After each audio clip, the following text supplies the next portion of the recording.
All right, we should be live. One moment.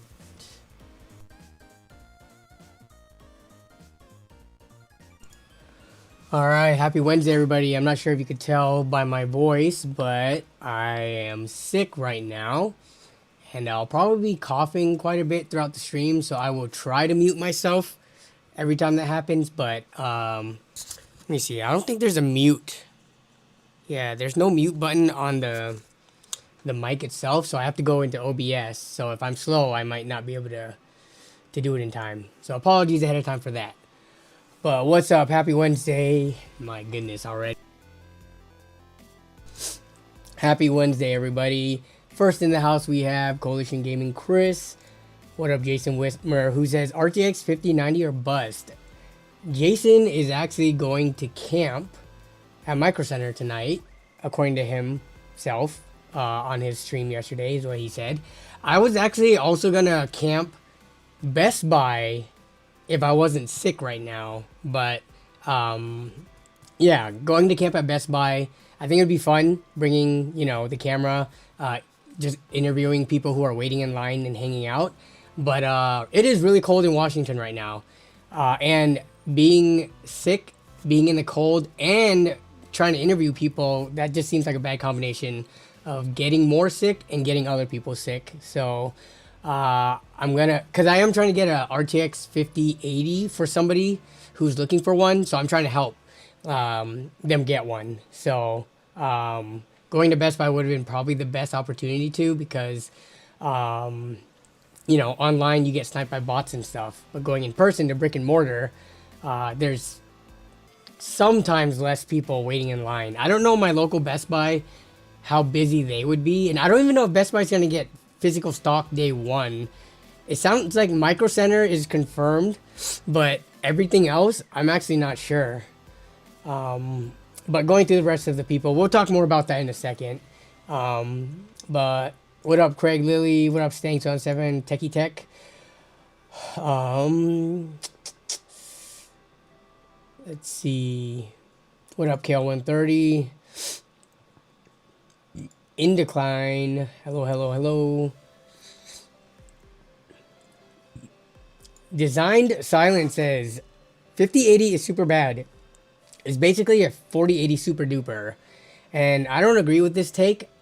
And you guys know me. I'm by no means an Nvidia fanboy, but this take is really weird to me, and I'll explain why.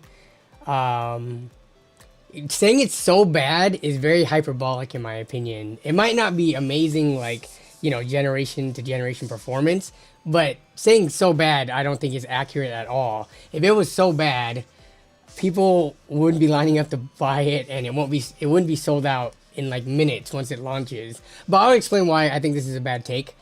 This is essentially, I think, parroting what, you know, reviewers and YouTubers are saying. But that's not the reality of the situation at all. And again, this is coming from a non-Nvidia fanboy. I'm the furthest from an Nvidia fanboy, but I'm also, you know, real. What up, Max Rosado? I'm happy with my 4070 Ti Super, for sure. If you got our card last generation, you should be fine. You shouldn't have to upgrade. Unless you're super rich and money is not like really an object to you, then feel free to upgrade. But if money matters and you have to budget, then yeah, you don't need to upgrade. Unless you got maybe like a 4060 or something as like a holdover. But what up, James Ray? Actually able to make it to the stream. Dallas gets 10 out of 10 on the suckle meter. Still going through that. Hope you're doing well though, James Ray. What up, Cammy Hudson? Every reviewer I've watched is yawning at the 5080. Guess I'll keep my 3080. So regardless of what the reviewers say, you should keep your 3080 if you're happy with it.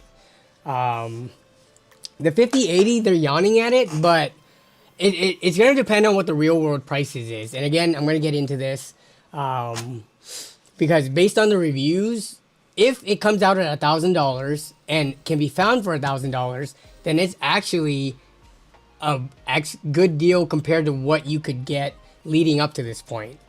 but we'll get to it. Oh yeah, we also got to go over the build that I did last week just to show that it's up and running. But we're just chilling right now, hanging out. What up, Extreme Zone? Just sold an ASRock B450 motherboard, Ryzen 3600. Motherboard CPU combo about 30 minutes ago. Well, glad you got that done and made it to the stream.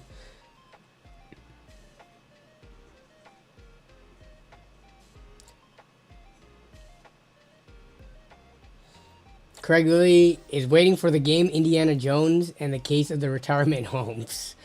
Let's see. What up, Chemical Aid? Design silence. My kid has an i7 2700K and a 1080 Ti can run anything. Yeah. I mean, especially for kids, honestly, do they need anything more than this? I don't think kids should have the expectation to be able to play the newest AAA titles at the highest settings, like at all. Especially if they're not buying their own PCs and working for the money, right? So, I'm gonna go with that same mentality too when I have kids. You're gonna use what I give you and be grateful for it. And if I'm feeling nice, you might get something slightly nicer. But I'm pretty sure I'm not gonna give my kids like the top or the newest stuff. It doesn't have to be top of the line, but they don't need the newest generation stuff. They can use used stuff. And their dad's gonna be able to check to make sure it doesn't have any problems, so.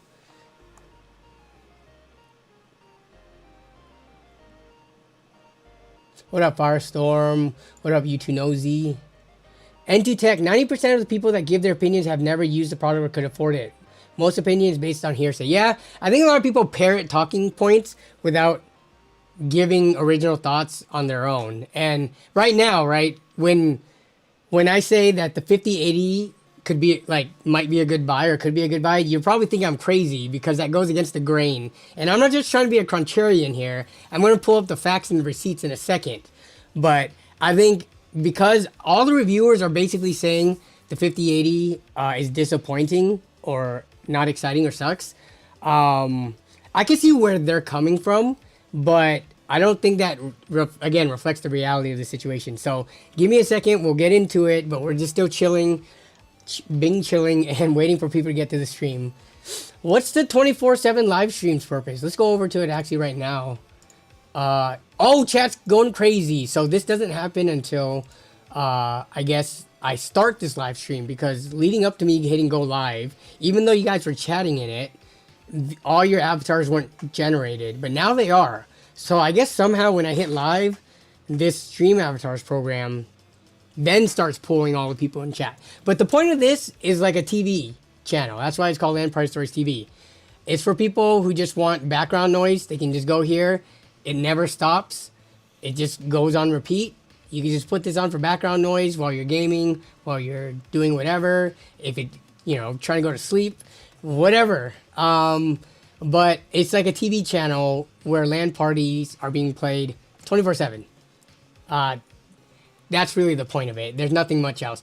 I am trying to use it as like a testing grounds for point accumulation though, for giveaways in the future. So as you can see, it says like, I mentioned that I'm testing it in the description, but yeah, that's just the point of it. There's nothing deep about it. So, but yeah, you guys let's do a battle royale if that even works. Let me see if that's gonna work. It wasn't working last time. It's also slightly wider.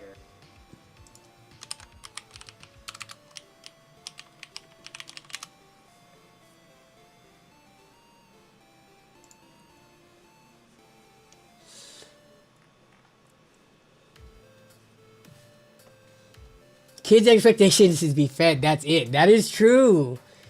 Danny's kids will be iPad kids for sure. It seems like it's very difficult to not have iPad kids. Just because, especially if you're like out in public, like a lot of the people I know with kids who say they weren't gonna be or weren't gonna have iPad kids, they still to some degree give the kids the iPad at some point. So, I mean, if your kid's screaming their heads off and you're out in public and yet like, what options do you have aside from, I guess, just going home? There used to be the option of you could just smack your kid, but that's like a huge no-no nowadays. Um, but the other option is you could look. I understand talking to your kid, but when they're like at a certain age and they don't understand anything, and you try to calmly tell them, "Hey, you shouldn't be crying. You shouldn't be lashing out. You shouldn't be a brat." Being nice and like calmly telling them that might not always work. You would hope that it works, and you would hope the way that you parent and raise them it works, but kids have their own minds. It might not work. So if those things don't work, I think that's why a lot of parents go towards the iPad. I'm not saying to beat your kids or to give them iPads one way or another. I'm just saying I can see why parents give their kids iPads, because it is the one way that works for whatever reason. I'm not a child psychologist. I don't know these things. I'm trying to learn about it because I don't want to be a failed parent. But yeah, I'm not gonna look down on iPad parents that give their kids iPads. Just stop talking about kids. I know, right? Man, this generation has it good. I mean, every generation, aside from like the whole climate change thing, you know, and the world and microplastics and all that stuff. I think for the most part, technology-wise, and the advancements that we've made as humans, yeah, they do have it pretty good. Minus, you know, their environment and, you know, air and pollution and all that stuff.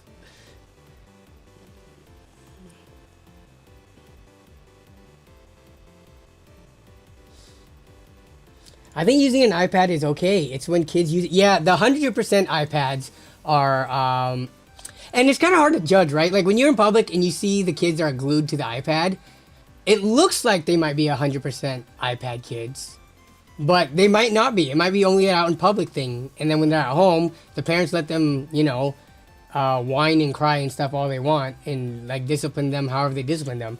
But in public, I mean, it's kind of like a two-way street, right? Like you judge people for giving the kids iPads, but the alternative, like either at a restaurant or like in an airplane or wherever the heck you're at, is that kid screaming their heads off.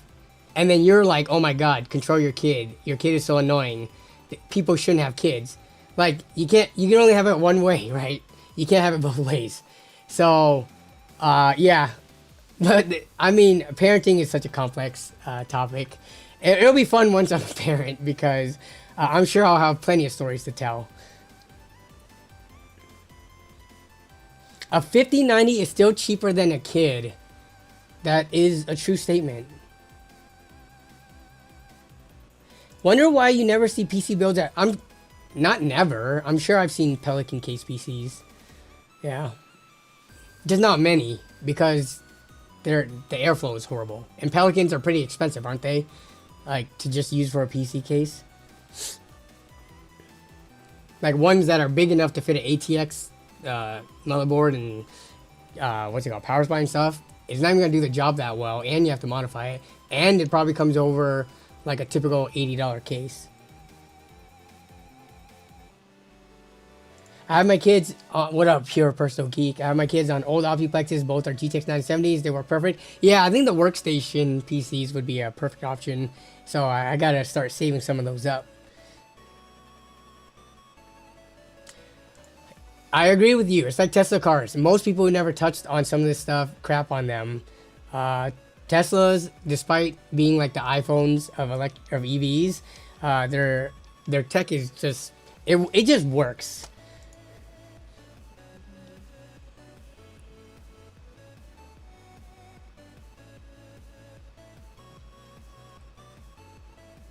What up, Pig Country? Yeah, Jason prefers that those kids just be iPad kids. He doesn't care. They aren't his kids. Yeah.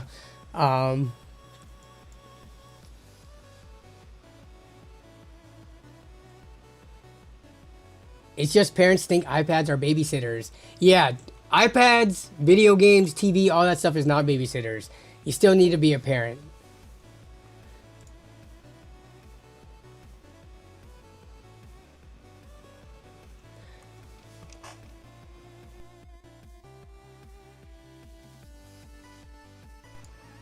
Okay, so the battle royale didn't even work because there's too many avatars on the screen, but it will eventually happen at some point randomly. Everything's just lagged because of that. But okay, so we're gonna talk about RTX 5090 and 5080 stuff this stream, but because I told you guys last week that I was gonna show the build once it was done, I'm gonna show you my brother-in-law's build that we did on stream. Okay, I should take a Ricola, actually. Give me 1 second. Okay, so here's the build, all done. The waifu build. I just set it to green because I wanted to pick a kind of complementary color that wasn't yellow, which is the exact complementary of purple. But from the images, this graphics card had, I thought, defaulted to like a greenish light, and on the back plate, which you can't see, it's green. But one thing I realized is that this graphics card does not, there's no RGB control software on it. I can't control it through anything, through like signal RGB, through the motherboard. Nothing can control the RGB on this iCraft. And I tried to look it up, and other people have the same problems. This is not popular enough of a card where people have come up with a solution. And I learned that iCraft is just it's basically Max Sun. Max Sun owns iCraft. So yeah, I tried to look for RGB control software. I did try Signal RGB. It doesn't pick it up. I tried looking at the Max Sun or the iCraft website for this. There's no, usually when you buy specific hardware, you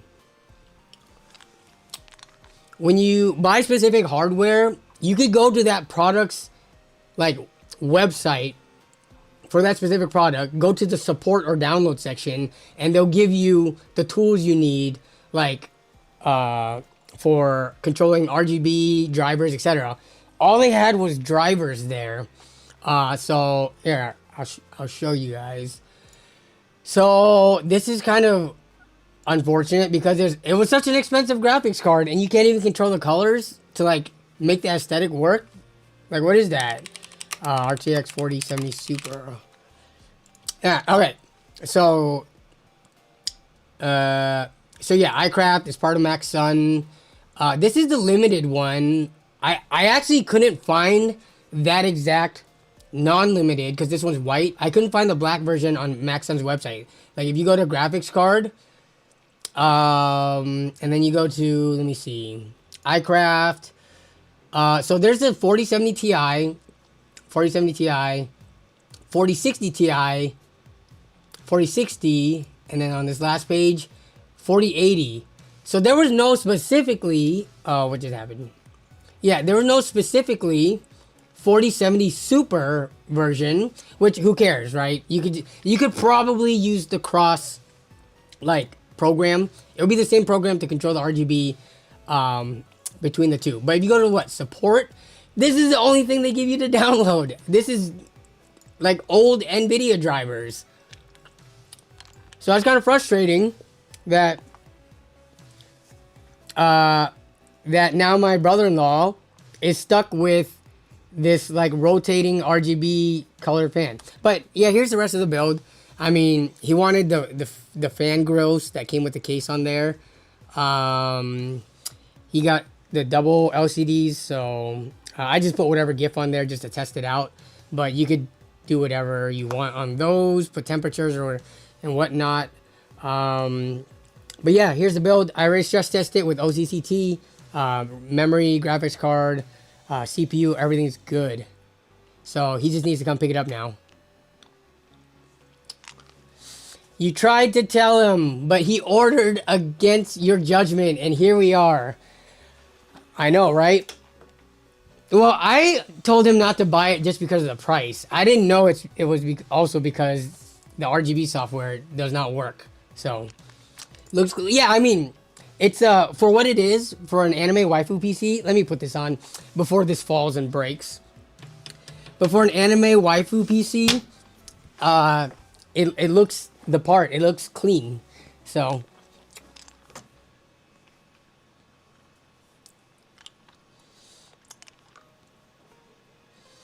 Nope, just put some black tape over the GPU lights and go stealthy. I'll let him do whatever he wants with it, but yeah.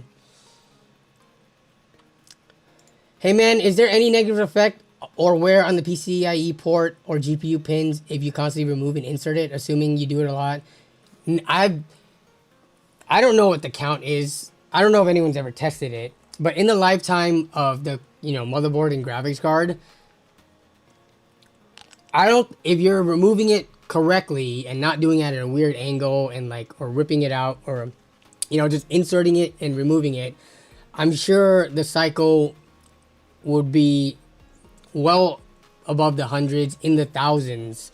And if you think about it, how many times will you realistically have to install and remove a graphics card while it's still relevant, right? That's not a concern at all.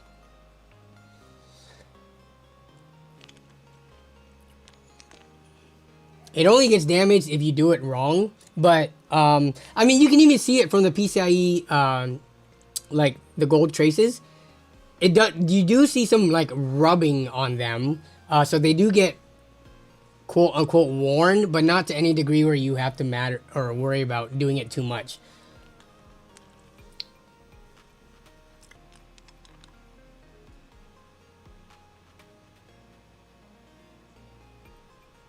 I gotta stop the bot. Give me 1 second. That stream bot is just trying to send commands in here.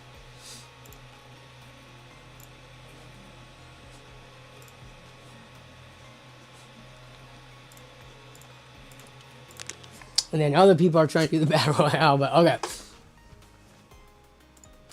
Not all brands would work with OpenRGB, Signal RGB, etc. They have to, be compatible with one another. So.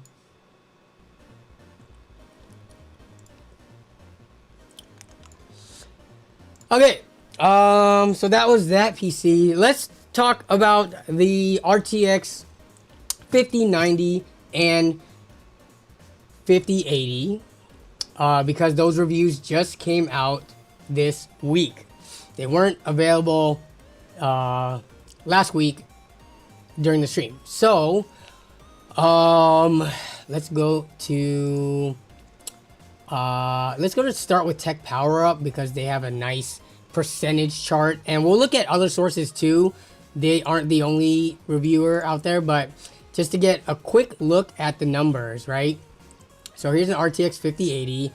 If you want to look at the relative performance on it, it's pretty similar to, so compared to the 4080 Super, which would be last gen's, remember the 4080 Super replaced the 4080. So you could compare it to either the 4080 or 4080 Super, which were kind of close together to begin with. But the 5080 is 10% faster. And this is depending on how different reviewers test it, which games they choose, which resolutions, what settings, you'll have a different ballpark number. But we'll look at everybody. But that's the 5080 numbers, still coming in slower than the 4090. And compared to the 5090, it comes in at 2/3 the performance, or 100 over 150, which is 2/3.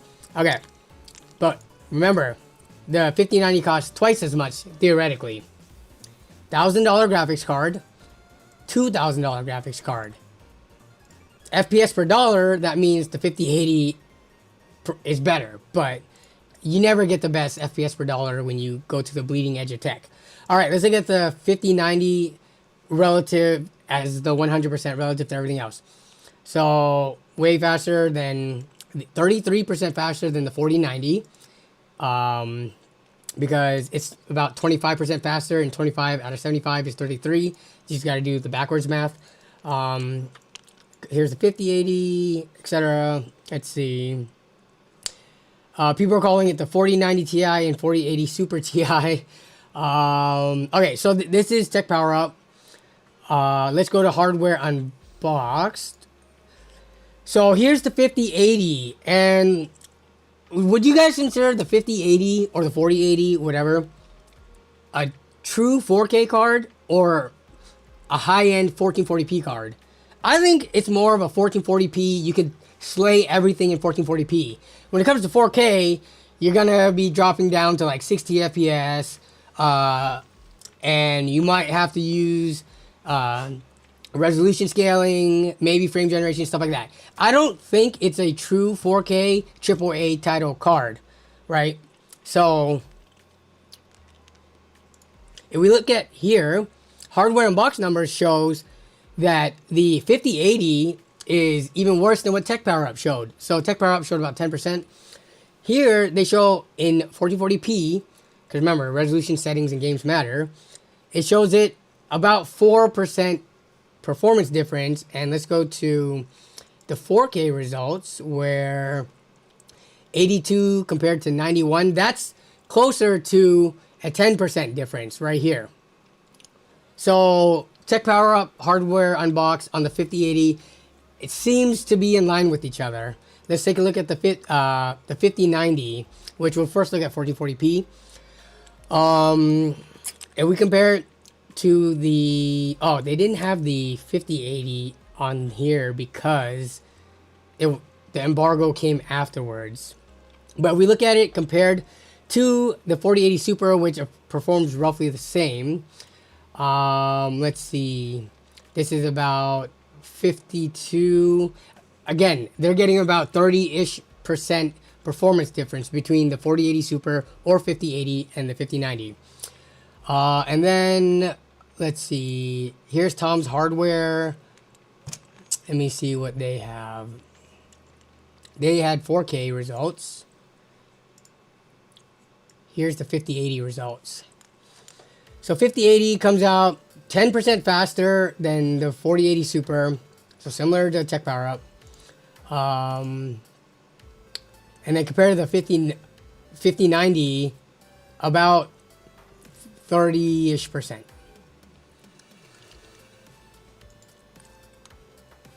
And then for the 5090, yeah, about 20 to 30% faster than the 4090. Okay, so the cards are better than last gen's cards. The 5090 is way better, but it's more expensive, right? The 5090 costs $2,000. I guess I don't even care about the 5090, to be honest. It's an expensive card. Nvidia can charge whatever the heck they want for it, because the 5090, it is the most powerful consumer grade card that you can get. Even if it's only 10% faster, they can charge 20, 30, 40, 50% more if they wanted to, because you're on the bleeding edge of tech. That's just how things work. You don't have to buy it. They're not putting a gun to your head if you don't see the value there. But some people just want the fastest thing, because to them, that matters. I'm not defending Nvidia's decision. I'm just saying that's why they're doing it, right? When you have the best thing, you can set the price however you want, because people cannot turn elsewhere for an alternative. Whereas something that's in the mid-range or upper mid-range, there are alternatives. So you have to be more competitive on pricing, right? So let's talk about that pricing. So a lot of people, like, if we go to RTX 4080, RTX 5080 review. Wait, what is this? By the way, I'm in incognito mode, so I don't know what the heck. Okay, it has some computer stuff, but I don't know what the heck these YouTube shorts are. But anyways, 5080 review. I can't put a positive spin on the RTX 5080.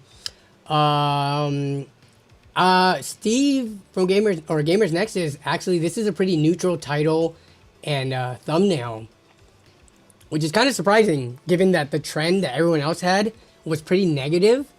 I'm surprised that Gamers Nexus was, look at this. This is very neutral. Hardware Unboxed Steve has like a disappointed I guess forehead poem, value in quotes. Though the title is pretty neutral.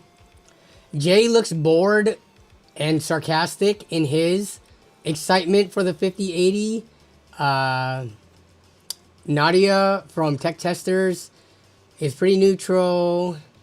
So I'm pretty neutral here. Oh, here's Ali from Optimum is this is a joke, right? Okay, so pretty negative from what I've seen. He's trying to fight the always negative allegations. Is that what GamersX is doing? But what I don't understand is if you're getting, even if 5 to 10%, like that's not huge by any means, right? That is kind of disappointing generation to generation. But my question is, have y'all looked at RTX 4080 Super prices? I saw someone say in chat, I just saw a 4080 Super for $924. Magnus Nilsson, where did you see that at? We're talking brand new or used? If it's used, I don't care. Used market prices fluctuate so much and it's not available to everybody. That's like one deal. Doesn't count. Did you see it for $924 at an online retailer with more than one in stock? Because that's my thing about the 5080. I'm not defending Nvidia's marketing or the way that they priced it based on its performance. But I can see why they did it, because leading up to these benchmarks being released, where were you finding 4080s Supers for $1,000? Brand new 4080 Supers are gone in the US. Exactly, Reluctant Hero. You can, here, I have a PC part picker. And again, I'm being like as neutral as I can here. I'm just looking at the reality of the situation, right? I'm not looking at a dream scenario where everything is readily available in stock at MSRP. I'm looking at if somebody wanted a 4080 Super in the last few months, where the hell were they going to get it? And if the 5080 comes out, it's not going to be in stock. But if it was in stock for $1,000, what are people complaining about? So here's the 4080 Super right now on PC Part Pickers, which does scan, you know, the online retailers, gets you the prices. Let me search for it again so I can show you that, that, you know, it's a fresh search. So the cheapest one, if you want to look at the cheapest one, $1,100, which is above the MSRP. These were supposed to be $1,000 cards. We go to here. Oh, you can get it at Aces for $11. Oh no, it's out of stock. Wait, it's in stock at Walmart for $1,100. Let me go check that out. Oh wait, no, it's out of stock. Okay, let me. Oh no, it's out of stock at Best Buy, Lenovo. Okay, let me check out the next card, the PNY Verto, out of stock. B&H available soon. Amazon, $1,400. Like, there's a huge audience for the RTX 5080. It's the people who want 4080 super performance levels for $1,000 that couldn't get it. Again, not defending Nvidia. Does it sound like I'm defending Nvidia here? I don't see how people are saying it's horrible value. I would agree. It's not great value, or it's meh value, but horrible value when the card that performs the same as a 4080 Super is in so much demand that people can't even get it right now. Like, am I going crazy here? Is my sickness making me go crazy? Yes, we expect gen-to-gen performance bumps, but Nvidia didn't need to give it to us because the card that they had from the last gen that performed at this level, at this price, wasn't available, and people are still wanting it so badly that they'll pay the same price for the same performance this gen. Drinking the Kool-Aid? Dude, I'm not drinking any Kool-Aid. I didn't get a review sample sent to me, so I don't have to, like, what's it called? Be in their good graces to hope to get cards or anything. Like, yeah. Don't go against the mob, Danny. I would say it's mad value, but it's not going to be $9. Yeah, so that's the thing. I'm speaking because we don't know yet, right? It's going to be available tomorrow.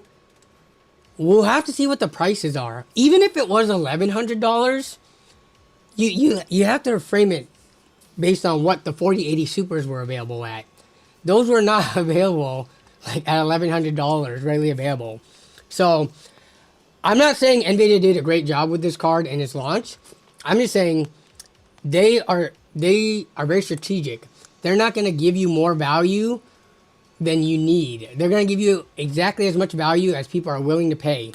If anything, they might be giving too much value because these cards being sold out day one and continually being sold out and being scalped and being sold for above MSRP, that means people value these cards more than $1,000, right? So I totally understand the reviewers kind of crapping on this card, because in the past we have always gotten like gen-to-gen performance, more FPS per dollar. But that, I mean, when's the last time we actually got that? Like, what year can you pinpoint to and say, yes, from like a 2080 to a 3080, the FPS per dollar, it was actually a noticeable increase?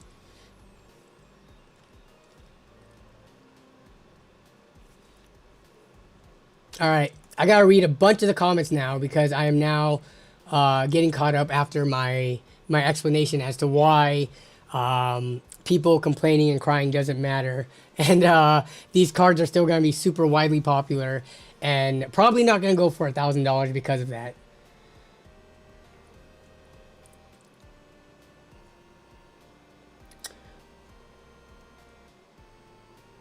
Oh, we should run a poll though. I'm very curious.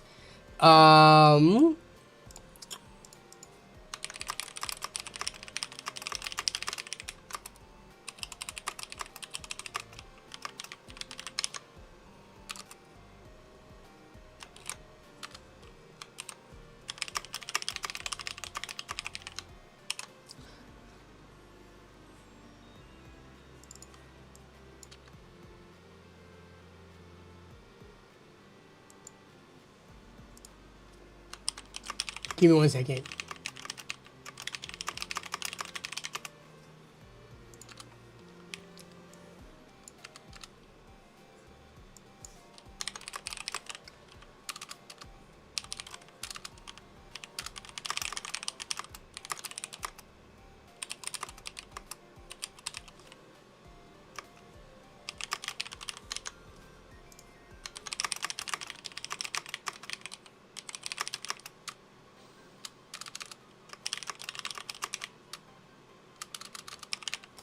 Okay.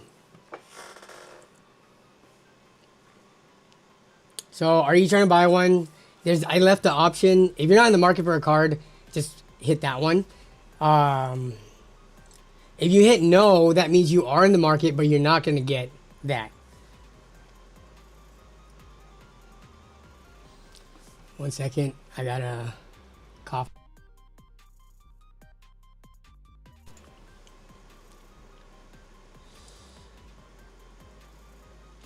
Negative does get more clicks. That's true. Though, actually looking through that list again, surprisingly, it looked like about 2/3 of them were kind of negative, or like, you know, like, oh, mysterious. Why is he looking so bored? And there were a fair number of people who were just pretty neutral. Yeah, like this one's pretty neutral. I love you putting Lisa Su's face on it. Meh. 4080 Ti.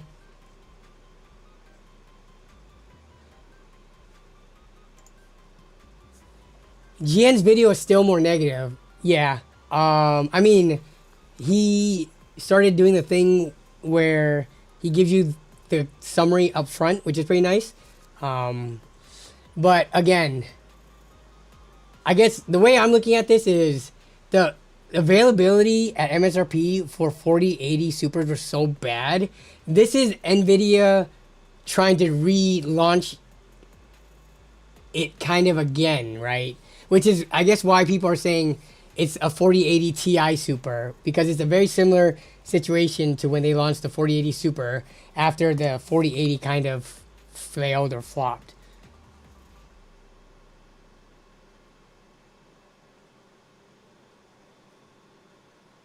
I think it looks best compared to 30 series, obviously. I feel the majority of people shouldn't be upgrading to the same class GPU one gen or the next. Every other gen, that's true. And even more true in this scenario, because at least for, it looks like anything 50, 80 and below, the gains might not be as big.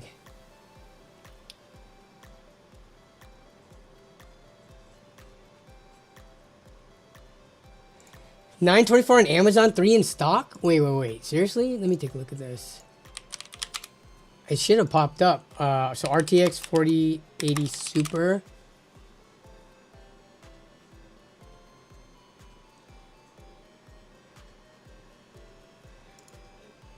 When you say 3 in stock, I don't really count. Is this a third-party seller? What is this? This is sold by Tech Depot for 1,700. Where's the most reasonable? Wait, I'm not saying I'm expecting to find 4080 Supers at e-tailers for $1,000, the MSRP, but can we get within at least 20%, so like $1,200 or less? Like, what are these? New by H. These are all like. No, I mean, I know people are probably paying for these, like my brother-in-law, but this is not what I'm talking about when I say the reason why the 5080 is, even though the performance is basically the same at $1,000, if they can keep it at that price, it makes sense. Jason says, you guys would rather buy a used 2-year-old card? Well, the 4080 Super is not 2-year-old yet, right? Release date. That was January 2024. So it's a year old, right? It was like the year refresh. But I get your point. Like, you guys would rather... There is no option to buy this card, is what I'm saying. Like, people who say, get the 4080 Super, the 5080 is like the same thing. There's no option. Like, what are you guys talking about? You're gonna buy one used? Which, let's look at the used market for these. So, let's see. 4080 Super. What's the cheapest one? In working condition that's not a scam. So, if you wanted a 4080 Super brand new, okay, we're not buying from no 0% sellers. Look at these. Even the scammers are selling them for near $1,000. But where's the first legit one? Maybe this? Yeah, probably this person. For $1,250. It's brand new, and it is a 4080 Super. Like, the 4080 Super has left the chat. It's not part of the conversation anymore. It effectively does not exist in any meaningful way. The 5080 is here to completely annihilate and replace it. So, let's see.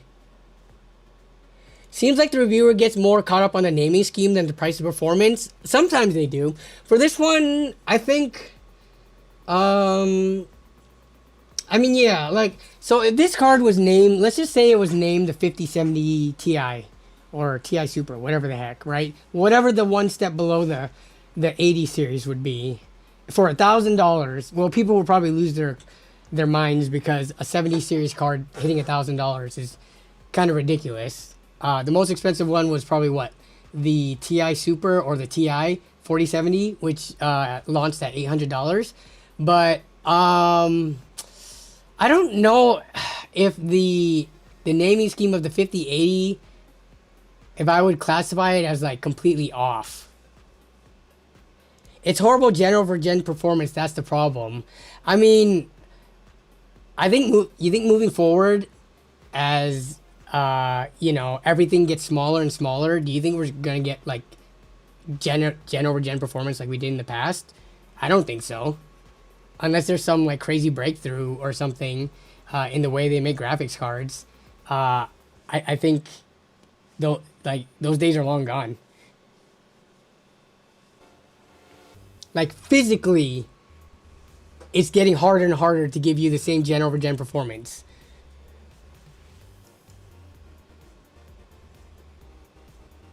Nvidia did some black magic calculations to produce just enough high-end 4000 series cards to be sold through by late November 2024. Yeah, it seems to be the case because you can't find them anywhere. And they were doing it as a holdover, maybe until 50 series launched.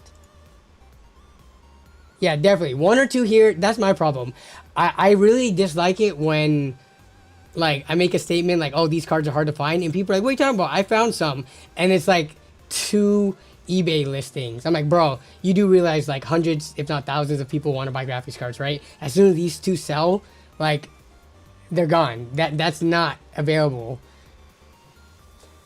Right, you can go with used cards, but in this case, let's go back to, so if you wanted a 5080, let me go to the 50, this is the 5090 one, right?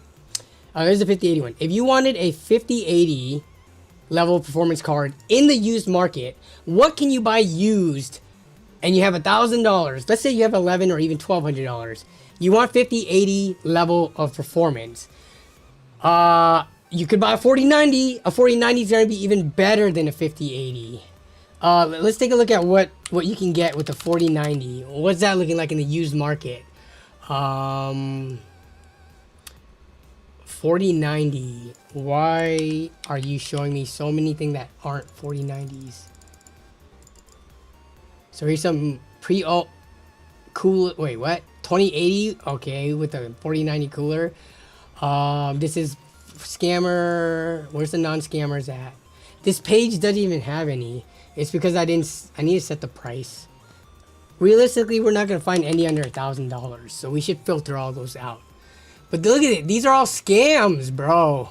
And they're 3090s also. Like, what in the used market? Again, yes, they don't exist. I agree. But I'm just trying to, like, anybody who has an argument against anything I'm saying, I'm trying to prove that your argument doesn't hold any ground, because people want 5080 graphics card. They want to spend $1,000 to $1,200. They have no other choice. So 4090s don't work. They could get a 7900 XTX, but one, it's an AMD card. So that's already a problem for people who just don't want AMD at all. But two, you're getting something that's like 8% worse.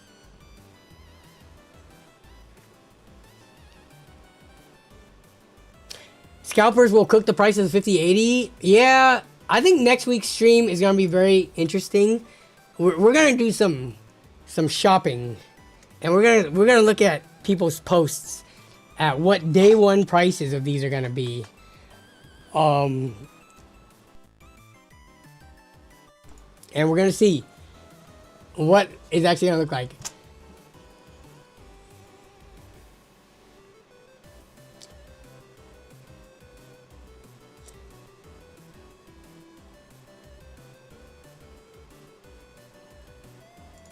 $950 for a used 4080 Super, or $1,000 for a brand new 5080. Not a hard decision. That is definitely the easiest decision ever. You go with the brand new 5080. But again, we don't. I mean, what do you guys think this is gonna land at? Let's see. Did anyone put any guesses? I thought I saw some people put some prices, but yeah. I mean, what do you guys think 5080s are gonna actually land at? Street price, brand new retail. It's gonna be hard to say because they're not gonna be in stock and buyable for, I think, months. But like looking at AIB, Founders Edition is probably gonna be non-existent if Founders Editions are available at MSRP from Nvidia's website. I don't know if that's gonna be a thing, but if I had to put my random swag on it, $1,300. I'm thinking $1,300 for the 5080. New cards are holding in value like crazy. 3080 is still around 400 for like 3 years. Yeah, 12 to 1500 even into May. Yeah, I could definitely see that. 1250 Best Buy 5080 Ice. Let's take a look at the models that are available at the different places. All right, 5080. Oh man, this Founders Edition.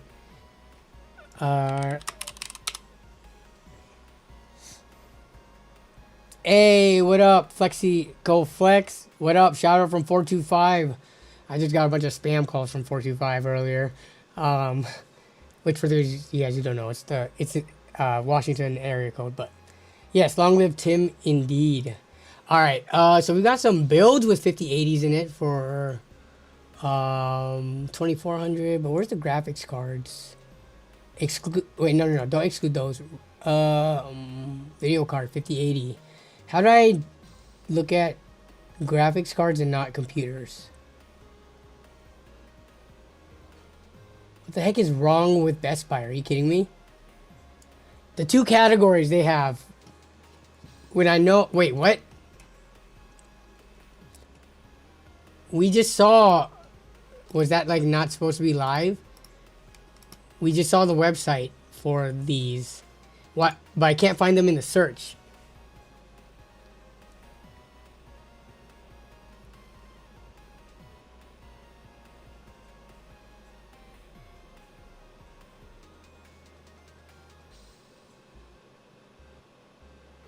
Sheldon's WR with the most interesting take I have seen in a while. Stop buying overpriced stuff. The reason a card that costs less than $40 to make sells for over $2,000 is because idiots keep buying it.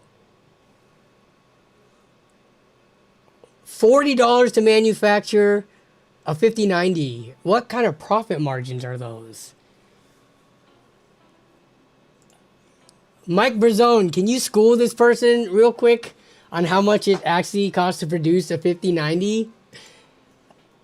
$40. Give me 1 second. Let's see. So we found this. So that's going for 1,000. Oh, here we go. This page has it. I don't need to search for it. 1,000, 1,200 for the gaming OC. 1,300 for the Aorus Master Ice. 1,300 for the Aorus Master. So the cheapest ones are going to be the Wind Force and the FE.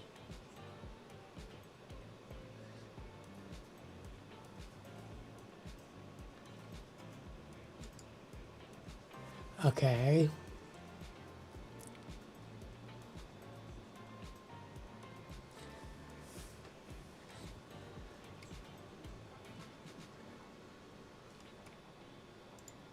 Yeah, $40, that's a little ridiculous. Then again, kids in China make Jordans and they sell them for 20 bucks. Yeah, that's kind of different though. I don't, like, year after year, the tech in shoe is not, like, how much it changes is nowhere near, like, like, Jordans now versus Jordans 20 years ago versus graphics card now versus graphics card 20 years ago. One is very much a raw, dumb product, and one of them is like what I call a smart product, right? Integrated circuits, runs on electricity, etc.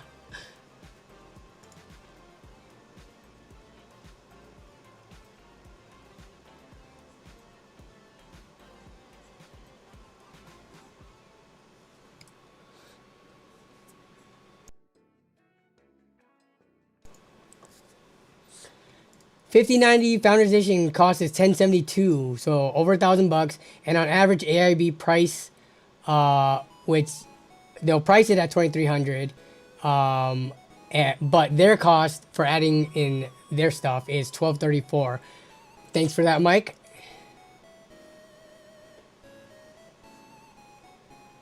Hey, what up, Hargy? Hardline Next is in the house. Am I going?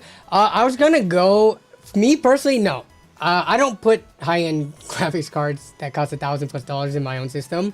I actually, speaking of graphics cards and value, I was finally able to get my hands on the Arc B580. So I'm actually doing a budget build with this, and then this is going into my own personal rig. So yeah, my own personal rig is going to be running a 5080. In the near future. I just need to procure the rest of the parts before I do my build update. I'm changing cases and stuff like that. But for the 50 series, no, I was gonna try to get one to help someone that I know do a build, and that would have been my hands-on and like getting a chance to play with it. But for my own uses, no, I wasn't gonna purchase one.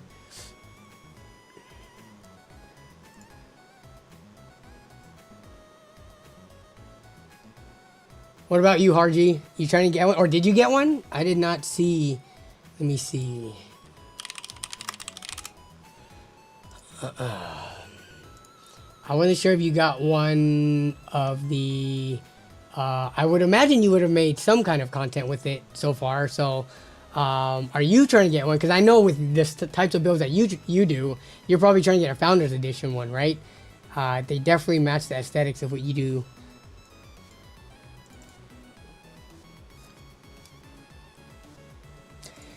Mike Bradone says the 5080 FE cost is $536 and no AIB can touch that, having to buy the DGU kit from Nvidia. AIB cost is $700.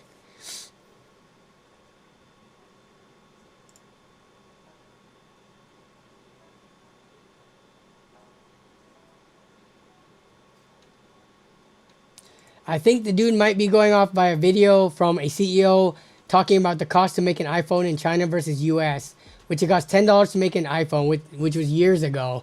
Also, is that just like raw materials and human labor costs?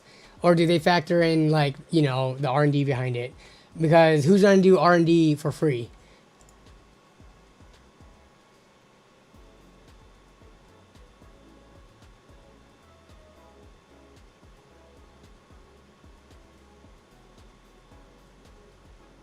Yep, I saw Brett's, he's doing a short stream on it. He is camping outside Micro Center. I'm very curious if he's going to get one. I'm going to have to watch that stream back when,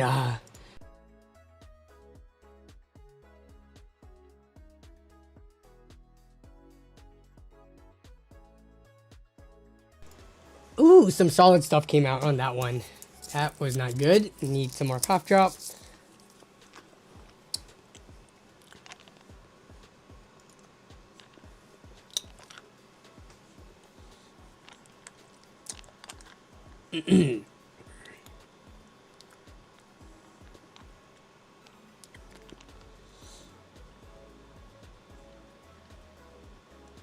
Speaking of, give me 1 second. I'm just curious of the B580 situation right now, which it seems like Newegg is the best place to get them in the US anyways. B580s, have people forgotten about this and are they readily available now? Nope, out of stock. Okay, so B580s still quite popular in terms of constantly being sold out. But let me see. Robert Fixit says, for context, my friend paid $300 for the Intel B580 to have it. Yeah, for a little bit, it seemed like they increased the price to $300, but then they undid that, and now when they're in stock, they're available for $250, at least the limited edition ones. But yeah, we checked it out on stream that one time, like a month ago or a few weeks ago, where they increased it to $300. Is it worth it to upgrade to the 5080 over the 4070 Ti Super? New here. What up, Jet Force? I mean, here, let's go to the hardware unboxed one. If we look at a Ti Super 66, and we're going to go to 1440p because you're not getting these cards, honestly, to really play at 4K AAA stuff. And the way that they set up these benchmarks, I'm sure bottlenecks are... Actually, yeah, I would say if you have a 4070 Ti Super now, you're probably a 1440p gamer. But we look at the difference, right? 115 to 146.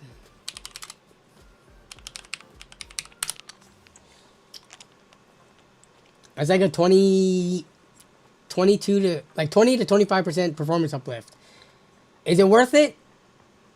I don't know.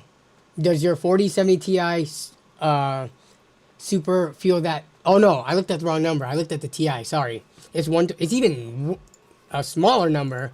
122 divided by 146. Yeah, you're talking about like 15 to 20% performance difference there. I would imagine when you bought the 4070 Ti Super, it was pretty expensive. I don't know if spending even more money, $1,000+ is worth it just for 15 to 20% gains. Unless you are truly unhappy. Like when you're gaming with your 4070 Ti Super, are you saying to yourself, man, I wish I was getting more frames. I'm having the worst time right now. I got $1,000 to spend and I'm looking to spend it, right? I would not upgrade. That's just me though.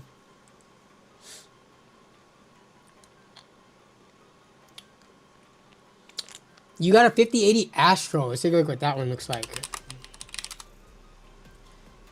Yeah, but you'll be aiming to get a 5090 FE when you can. You're getting the Astro.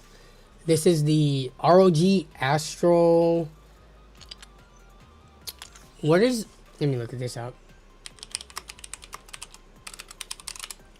I'm not caught up with all of the different models available.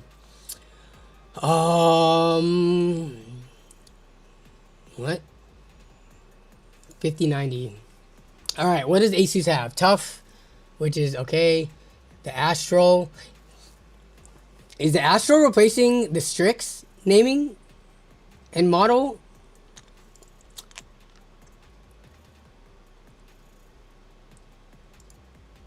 Is this a thing that's happening? No more Strix? Is RG Astro now?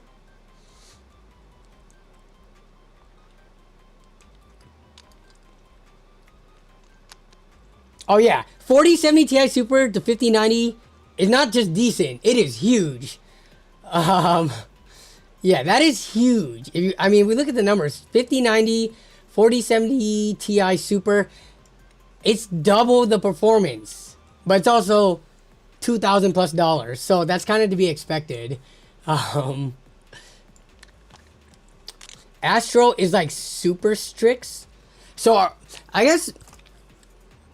And let me know if you know the answer to it. But are they going to eventually release, I guess, what other Asus line of cards do they have? I don't know all of them off the top of my head. Dual X or whatever the heck, like the lower end models. Because there are usually lower end. Let's look at the 5070 Ti. Oh, so the Prime, okay. Oh, here, so they're still gonna have Strix. Interesting how they just don't have it at all for the higher end cards though. So the 5070 Ti is gonna have a Strix version. Huh. Tough or Dual? Tough's higher end than Dual. Dual is like the most entry level that Asus has, I believe. I don't think they have anything lower end than Dual. And then Tough is like the next step up. And then after that, I would have to look at their whole lineup. But yeah.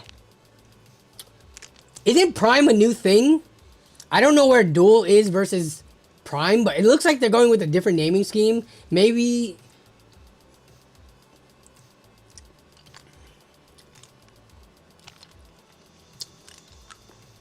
Someone is asking for a shout out because of a $20 bet. But I'm not going to say that person's name because that's not how it works. Yeah. Yeah, so them moving Prime over. So we have to see how the rest of the lineup fleshes out. But kind of interesting. Like, I'm not sure if I can see a reason to really change up the naming, the model names and stuff. But they might end up releasing more once this becomes, you know, more readily available. I don't know. But interesting that they only have these two. Oh, does B&E have all the models listed? Okay. B&E. B&E or B&H, not B&E. Not a breaking and entering. B&H RTX 5090. Okay. Yeah, I might just have to search for it. Oh, they have all the, but how many of the Asus mod? They're not gonna have anything more than the Asus website showed though.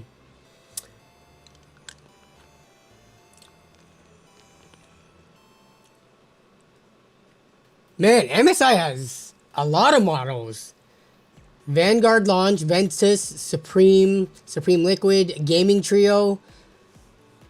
PNY just look at this one. PNY OC Triple Fan. Isn't this the Verto? They don't even put Verto, or is this not the Verto? Am I going crazy here? In this traditionally what's called the Verto card, and sometimes it even says it on the card, but this one they just took it off.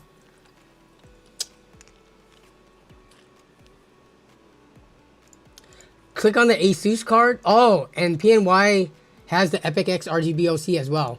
OC Triple Fan. Interesting. Okay, click on the Asus one. So they let you choose. That's pretty nice that they do it like that. So, okay, we got the Asus. We got the Tough Gaming OC, and the two Astros. Yeah, huh. Dang, cards are getting thick. How thick is this one?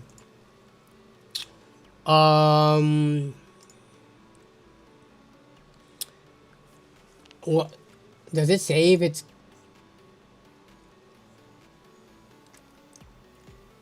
how many slot of a card it is? What would you guys say this is?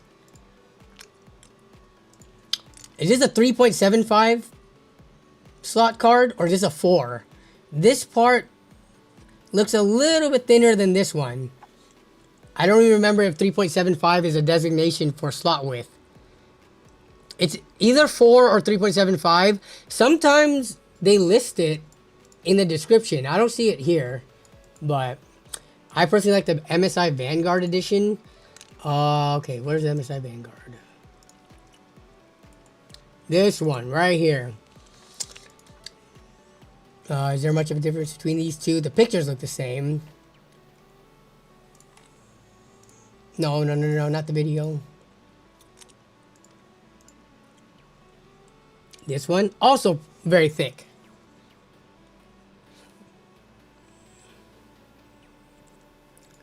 Yeah, it's true. Just round up. Rip small form factor PCs. Nah, you need to get the FE. You know, the hardest card to get of any. You could just get this one. What's the poll looking like? Are you planning on buying an RTX 5080 or 5090 on launch? So, 25% of the people in the poll, almost 25%, said yes. So people, I mean, that's quite a bit. Out of 150-ish votes, 22% aren't even in the market. So it's almost 1/3 of the people looking for a card in this performance level are looking to get it, regardless of what the reviewers say. And I would say in my own chat and in this community that attends this live stream and my viewers and stuff, I would say you guys are pretty money conscious and, you know, pretty critical of how you spend your money. Notify me. I need to get notified so that I can know when I missed the boat. If you have to get notified by email, you've already lost. Like, you're not going to get a card if you need an email to remind you. I don't know if being sick, I've had to get so much like sleep. I don't know if I'm going to be able to like neglect sleep to wake up early. Even if I go to sleep super early tonight. I don't know if 6 a.m. is in the cards for waking up to try to get one of these cards.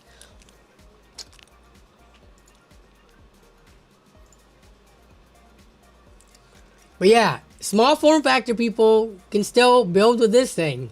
And when you mean like ultra small form factor who needs even smaller cards, then sorry, man. There's limitations to your hobby. Danny, you hear that Kingpin wants to work with AMD cards in the future? He's currently working with PNY. That'd be awesome. I think AMD can use some victories. It would be nice if some of these manufacturers opened up their doors to, you know, be cross company. I don't really like that. Imagine a Sapphire Nvidia card, or back in the day, an EVGA AMD card. That's not gonna happen. But imagine, what is it, Zotac or PNY? Imagine if they did make AMD cards. I think that would be awesome. But like Power Color making Nvidia cards, I don't know all the details that go behind that and what the limitations are, or like why those things aren't or can't happen. But yeah, I'm up for it because Asus, MSI, Gigabyte, they make cards for both companies. So why are some of them what's it called, exclusive?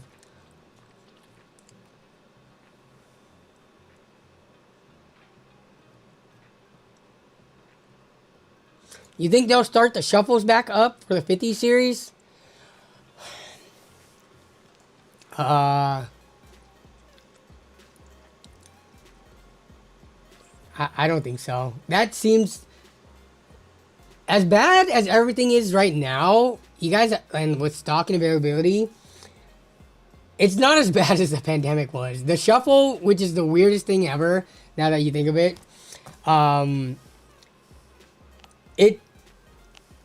they put that in place during the pandemic where both the new and used markets were heavily scalped and like wrecked by scalpers. Right now, it's only the new market that's kind of messed up by it. I mean, yeah, we saw on eBay and stuff, prices for the highest end cards are kind of crazy. But look at the lower end stuff, and they're a little bit more available. So I don't know if I see that happening. I do like the idea of B&H said they're doing it by email invite. Let's take a look. Waiting list. Pre-order starts February. Wait. So B&H pre-order starts at 9 on see, these are pre-orders. This is interesting. So this is what you're probably talking about. B&H said they're doing it by email invite. Pre-orders, waiting list only. They don't even have what the prices are. How are people... Shouldn't they know? It's less than 24 hours until these things launch. People are gonna be... It's gonna be so chaotic for people who are trying to just get the lowest priced card. They don't want, you know, the more bells and whistles or higher clocks or the better cooler. Some people just want a 5090 regardless of what model it is. You don't even get time to think the way that it is now if the pre-order starts at 9 a.m. ET and no prices are available. Like, the couple of seconds you spend thinking, oh, do I want this card or this one, depending on the price difference, someone's gonna snatch both of them up already.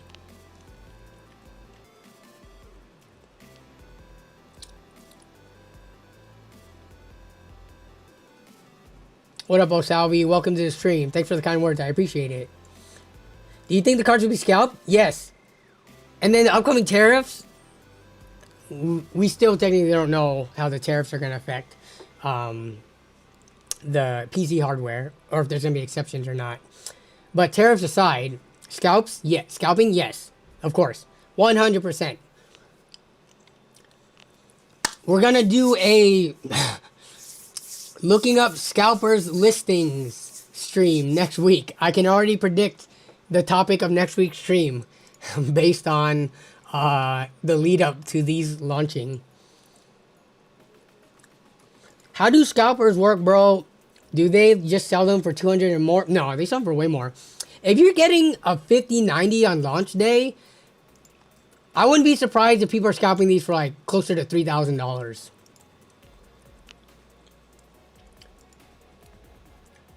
But the way scalping works is you either get lucky and buy a card with the intention to resell it, or you have written some kind of bot or script that can check out and purchase and buy your graphics card faster than a human can to get yourself a card. Most of these places, I imagine, have a limit one person per card.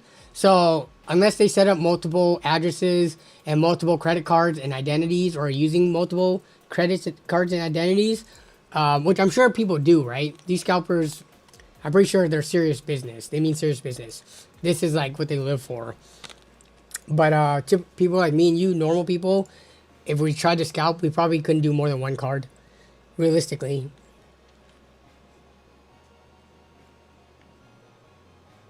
AIBs will be the first scalpers.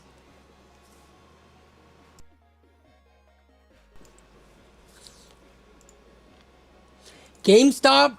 What? They have graphics cards? Has graphics... Wait. Are you saying that like graphics cards? I thought you were saying that was like a model. GameStop did sell graphics cards before. I don't know if they're going to have 50 series cards though. eBay will be the biggest graphics card seller this weekend. That and Facebook Marketplace and OfferUp. The thing about eBay is, it's risky even if you're a scalper. You know how easy it would be for me to buy a graphics card and screw a scalper over and say that they sent me a box of rocks? It'd be so easy. I'm tempted, I'm not going to do it, but I'm so tempted to do it just to screw over scalpers. I could make it so easy. I could record a video of me opening up their box to a box of rocks. Okay, it's not that difficult. But The safest way for a scalper to do their transaction, in my opinion, is to do it locally in cash, so that there's no chargeback, no way of the buyers ripping you off, scamming you, reporting you to PayPal or whatever, Venmo, all that stuff. Do it? No way, man. I can't. Even is that like vigilantism, or like doing something unethical to someone who is doing something that's unethical? Well, technically what I would be doing is both unethical and illegal. And the scalpers, they're only doing something that's kind of unethical. They're not doing anything that's really illegal. There's no law that hard states you cannot buy a 5090 and sell it for 1.5 to 2x the cost. But there's probably some rules and laws in place that says I cannot knowingly commit fraud. So screwing over a scammer is ethical. Screwing over a scalper sounds fun, but unethical. Yes, true. That's illegal. Well, morality is somewhat subjective, or it's very subjective. It is not objective. Sounds like felony. Yeah. I'll do it with Danny. Wait, so you already have your card coming, Harji? Are you getting it from the direct from, you know, your contacts from the companies? You must be, because there's nowhere to pre-order or to buy it ahead of time.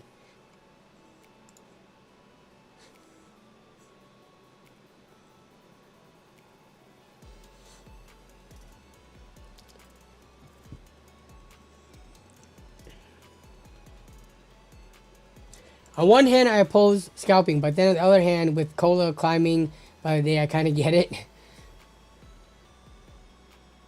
You think you'll ever get to how bad pandemic is? No. The pandemic was so bad that any graphics card, even if it was like 8 years old, any graphics card that could play video games were affected. We're talking 750 Ti's, GTX, like 670s, those level of cards were affected. The 50 series launch and the shortages that we're gonna see, they're not affecting the prices of GTX 750 Ti's and stuff like that, and 7950s from AMD. Like the pandemic level, if you guys like weren't closely monitoring it or weren't into PCs, or you know just weren't seeing it on a day-by-day basis, no, the pandemic is like unmatched levels of scalping and people screwing each other over. Like this, I don't think will be even close. The thing is, right now, regardless of what happens tomorrow and in the coming months, until the tariffs, we'll see what happens when the tariffs come, there will be good enough alternatives or options so that people can still get into PC gaming for a reasonable price. You know, when the 2 gen old and 3 gen old like budget cards get affected, then that's the real problem. When people can't even get like a decent sub $200 graphics card anymore, new or used, that's when it's gonna get as bad as the pandemic. Yeah, crypto plus pandemic made it horrible. I'm very curious what it would have been like if Bitcoin and crypto as a whole didn't have that second boom during the pandemic. But crypto apparently is making, I mean, what, it's been like a month now since Bitcoin broke 100,000. It seems like it's kind of hovering there. I know it got to like 103 or something. Actually, let's take a look together. Where's the price of Bitcoin right now? How many of y'all got Trump and Melania coin? Did any of y'all make 10x gains on those? Can we talk about how ridiculous it is that the president of the United States launched a rug pull meme coin? Politics aside, right? Even though there should be no politics aside, it is very related to politics. But politics aside, just because I know there are people from both sides of the aisle, I mean, launching a coin where you cause people to lose a lot of money because they had trust in you and your coin, I think it's generally agreed on that that's a crappy thing to do, especially when the coin has no inherent utility or use case. Let's see. So yeah, but a president being behind that coin, that's even crazier. When I saw Trump's Twitter post, like most people, everybody thought Trump got hacked when Trump coin launched. And then the next few hours went by, and then the next few days went by, and then everyone was like, oh, he didn't get hacked. This was intended. This is real. Yeah, multiple rug pull meme coins launch weekly, but never in the history of ever has the president been behind one. And how that is allowed blows my mind. He did sell gold sneakers. He did sell stupid baseball cards, limited edition gold-plated stuff, bobbleheads. I mean, if you're talking about the biggest grifter of all time, that's a president. Has anyone grifted more than Trump has?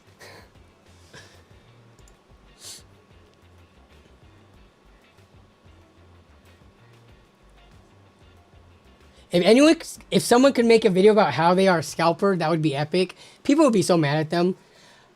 I'm trying to think, is there a way I can make a scalping video? There is a way. I know how to.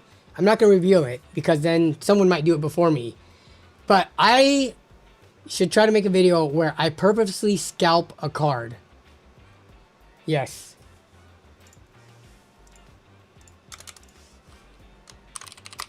I purposefully scalp. There's a way to do it where the viewers don't get mad at you. But I don't know if I'm going to get a chance to do it because I'm not going to be able to get my hands on one of these cards. Most rich people are above the law. That is true. A lot of them are. A lot of them do get in trouble though. Epstein was rich. Yeah, okay, so Bitcoin's actually on the come up right now. I mean, I guess it reached 106 in December. What is the all-time high? It looks like that was the peak. Yeah, around 106. So I don't think this is gonna affect 5090s though, because are people seriously still mining Bitcoin at how slow of a rate you can mine them these days? I mean, I guess they are because I bought some graphics cards from a guy who was mining, but still, to buy a brand new card that's gonna be this like in demand to mine cards as opposed to, I don't know, focus on AI or do other things. Like, I'm not like a cryptocurrency person. Like, do y'all know people who are still actively mining with huge farms? If anything, a lot of the content I've seen is from people shutting down their mining farms.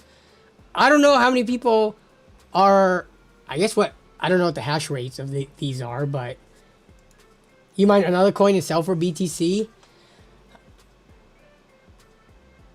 I guess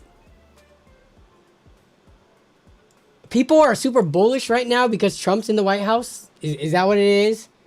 So that's why, I don't know. I can't say crypto as a whole because I don't watch every single coin out there, altcoins and such. But let's look at Ethereum.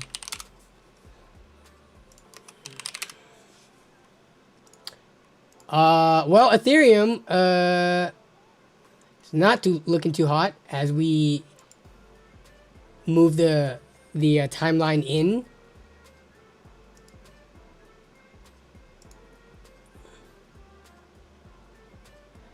Yeah, or at least I think. I don't even know if people still, if it's even worth it to mine with ASICs these days. What's the next biggest altcoin? Is it Litecoin? So we got Ethereum, Bitcoin. What is the next like actual usable major cryptocurrency besides these two? XRP, Solana. I did some mining over COVID, mined Ethereum and got paid in Bitcoin. XRP, Doge, Doge. Let's take a look at Doge. Price. It's the Department of Government Efficiency. Doge. I mean, if you look at the 1 year, 6 month look good. 1 month, 5 day, 1 day. It's, I mean, Trump's been in office for how long now officially? You would think that the 1 month would be, if this was indicative of it doing well, it's not as positive of a trajectory as Bitcoin. Okay, you said XRP. XRP versus a month ago, wow, up 50% from 2 to 3. That's actually pretty big. 6 months, 1 year, yeah. So XRP. Okay, so that's looking good. Solana price.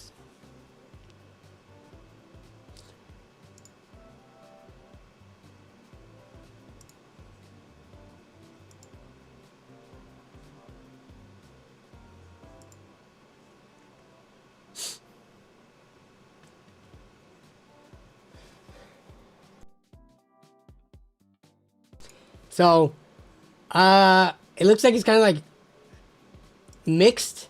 If crypto as a whole is on the rise, Bitcoin though is looking pretty good compared to a month ago. So I don't know whether or not the 50 series cards are going to be bought up by miners. I'm not really seeing any indication of that, but where's the Hawk Tool coin? Is that even a thing anymore? Or did they take it, delist it? Dude, hasn't that girl like disappeared?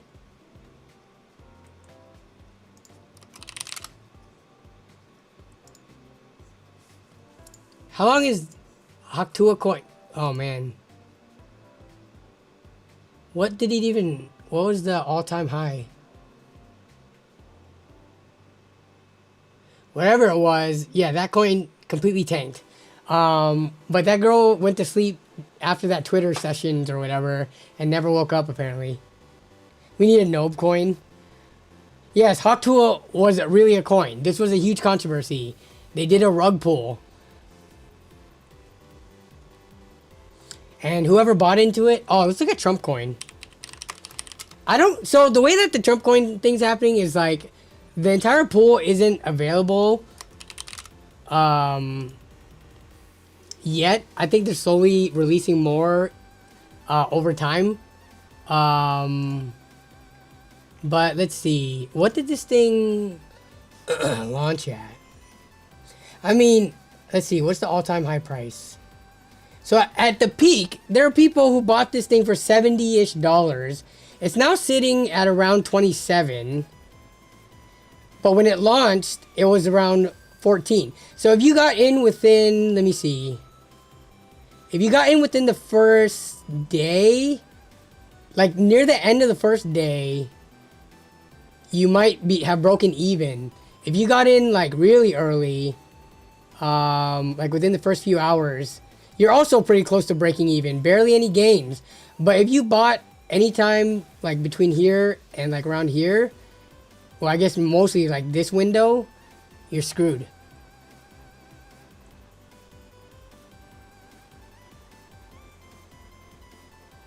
Melania coin rugged the Trump coin. Doesn't Trump have like 80%? I don't know if it's Trump himself or the people running the project. I don't know if those are the same thing, you know? But I mean, we all know Trump is very positive about cryptocurrency, which I don't think that is necessarily a bad thing, but having his own coin, how's that not a conflict of interest? Being the president and having your own cryptocurrency where you or people that work for you or closely related to you are running the project and created it.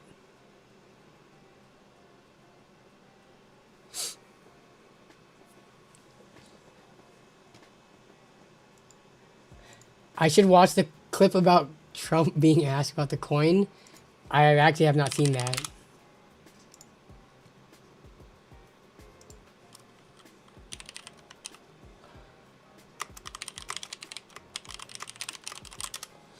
Let's see if we can find it.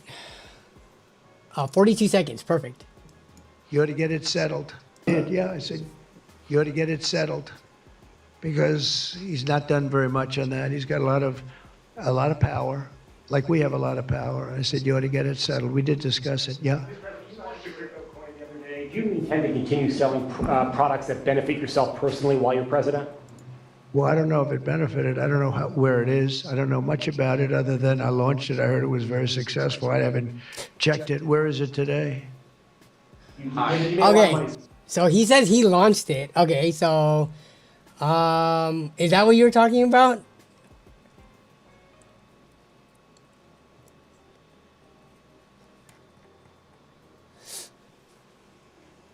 It's longer than that? I'm not seeing anything that's longer than that.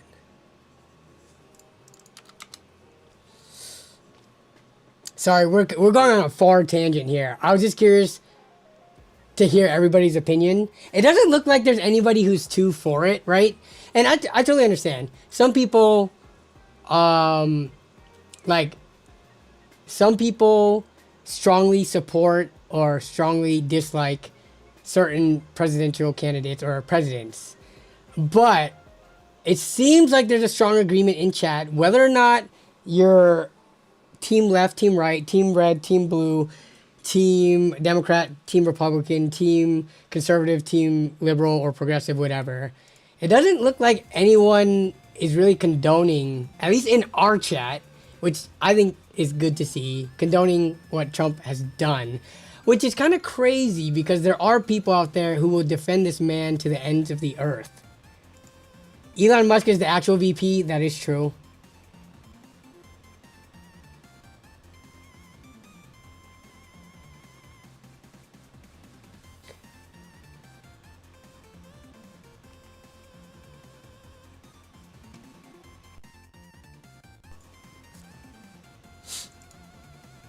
Man.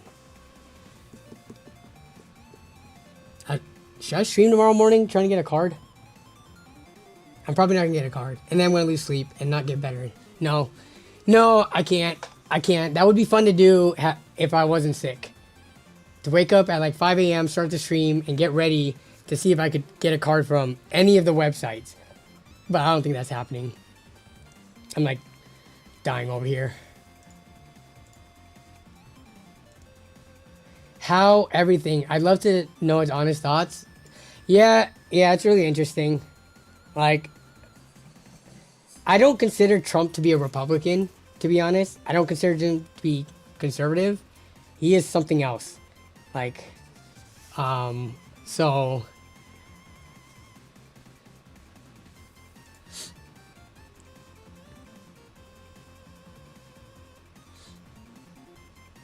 Off topic, where are those green lights? What green lights? These? These are just light bars. They're just there for background lighting and aesthetic. So I'm not just sitting completely in a dark room.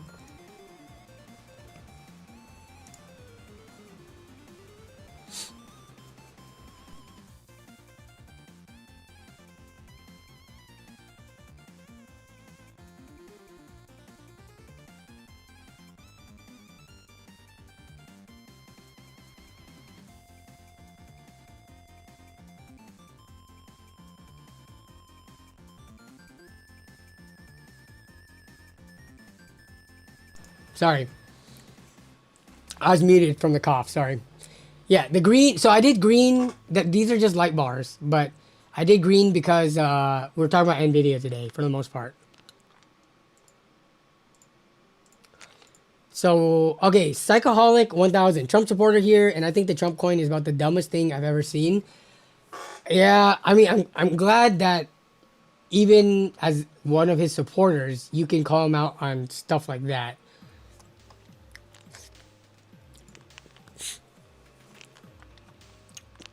because there are people who support him who can see zero wrong in what he does, right? Which I think at that point, that's not even being a follower. That's being like a cult follower. The Hawk Tool coin shows how much of a fat it can be. So I think the Hawk Tool coin and the Trump coin situation is different. The Hawk Tool coin, I don't think anybody actually thought the coin had any use or value. Everybody was just trying to get in early to sell high to get the bag. The only issue is if you time it wrong, you are holding the bag. You get left holding it, right? But with the Trump coin, it's a little bit different because we're not talking about some chick who's making jokes about giving a blowjob. We're talking about the freaking president of the United States who is bullish on cryptocurrency. If anything, him being in his position of power and just the reputation that he has,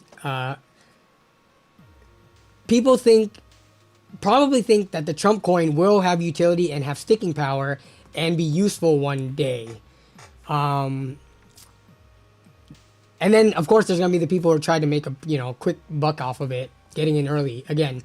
But I would say probably his most loyal fan base probably treat it as a legit cryptocurrency that over time will become the next Bitcoin or something like that, which I don't think that's going to be the case. So they're in for a rude awakening if they took out their mortgage or life savings to put money into it. But they're fully grown adults. They have the ability to assess risk and make their own decisions.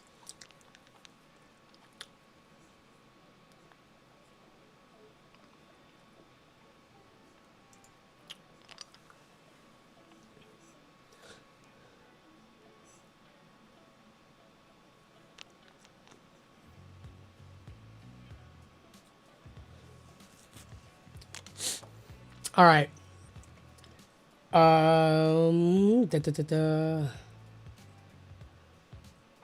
Yeah, we can move along now. Sorry about that tangent. We will go back to being blissfully ignorant as to what's going on in our country and how the president has a meme coin. And somehow that's okay. But when a president wore a tan suit, people lost their minds.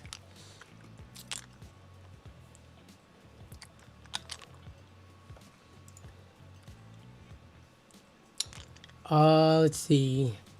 What do you think is the cheapest build that you could do with a 5080? Assuming it's $1,000, you could do a build that's like $2,000 pretty easily if you DIY. Now, if you buy a pre-built, it's not going to be that cheap.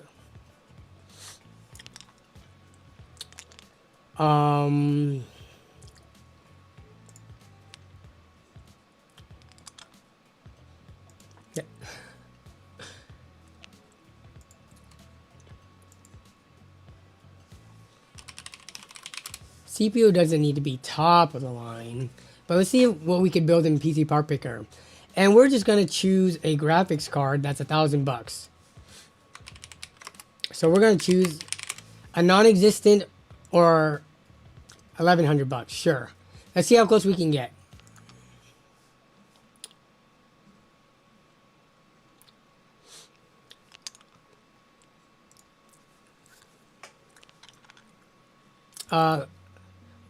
What was the minimum power requirements for a 5080?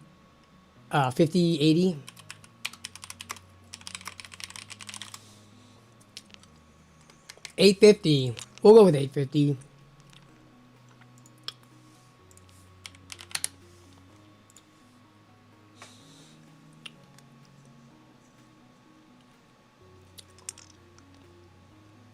We'll go with a $100-ish PSU.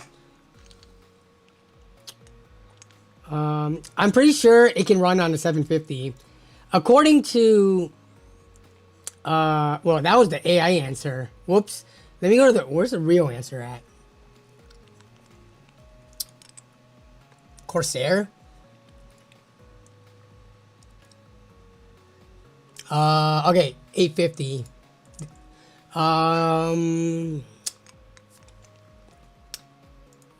Are you really gonna build a system that has less than 2 terabytes with the 5080? I don't think so.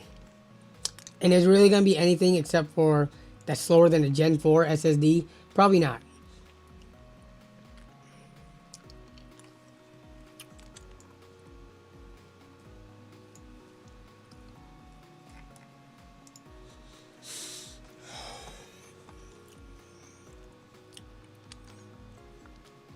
I'm trying not to choose the cheapest parts, but we'll see what we land with as we fill this out.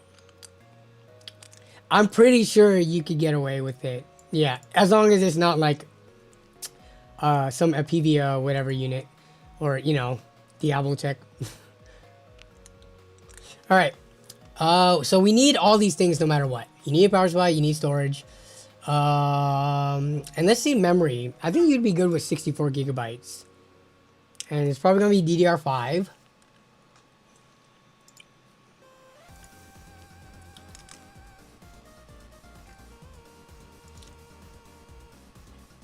And I'm not a picky person.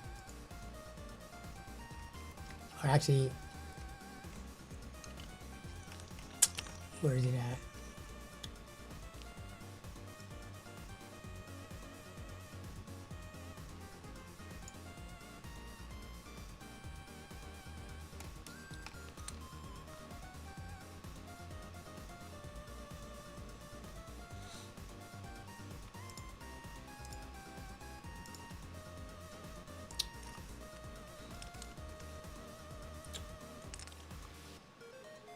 You'd go 64 gigs on this, most likely, or 48.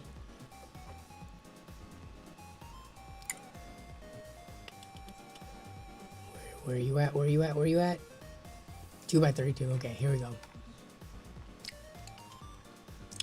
Take the real world latency out of there. All right, 64 gig kit. What are we looking at? What's the cheapest price 64 gig kit?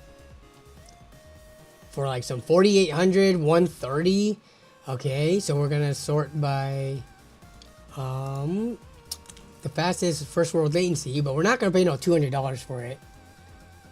Don't bottleneck the CPU on this build, but try to get cheap. I mean, let's see what we can get for. Is 160 for 10 nanosecond latency the cheapest? Let me resort this by price.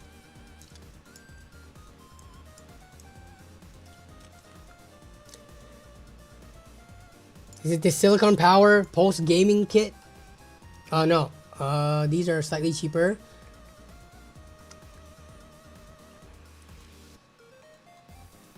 This is just a 6000 CL30, pretty standard, not the fastest. Oh no, there's cheaper ones, okay. Oh, they have some for...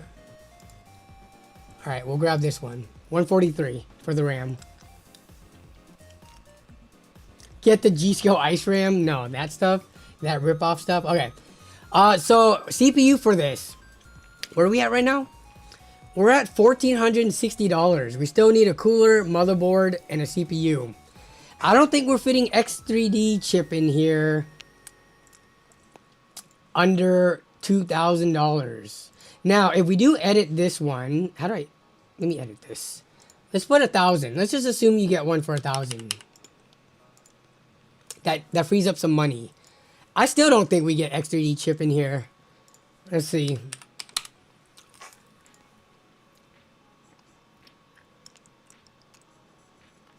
Yeah, let's look at AliExpress. I don't think X3D chips aren't, especially AM5 ones, they're not good.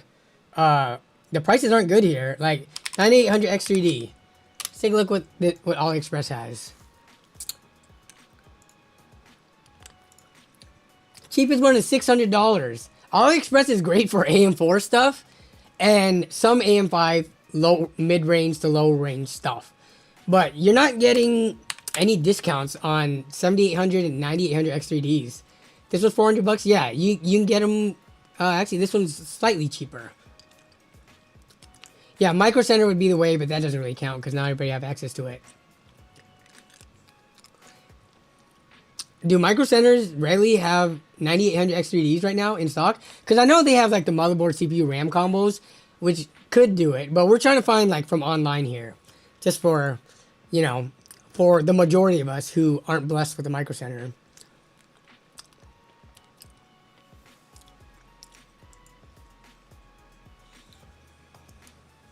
So let me choose AM5 and see what we can get.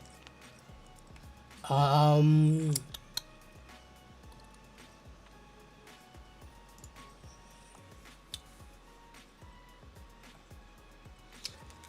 right, what are these pricings and availability? My goodness. Yeah, if we go 9700X, we could easily fit it within budget. I'm gonna add this for now, just so we can choose a motherboard.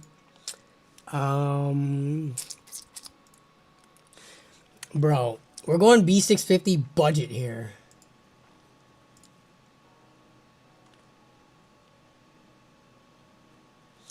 I guess we could go this and these two, but we're not gonna find anything cheaper. We won't go ultra budget down here.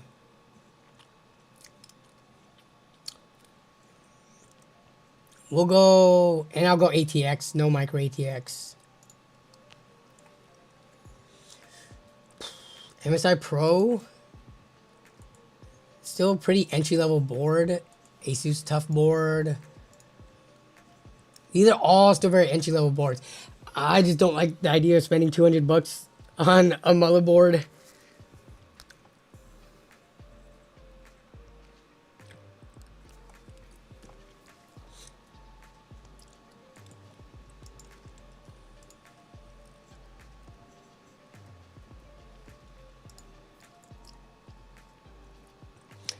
I think there is like a $75 AM5 board where we're talking like an A620 board. Even then, I don't think that's the case. We can see in a second, but let me choose. We're going to choose the... How many slots does this one have? 2 M.2 slots? Come on now. We'll go with the Tough Gaming.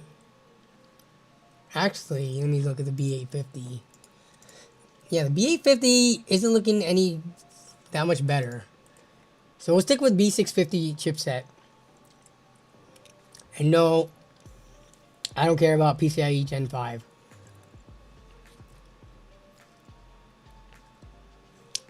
We'll choose this one. Okay, what are we talking about here? AM5 motherboard for $70.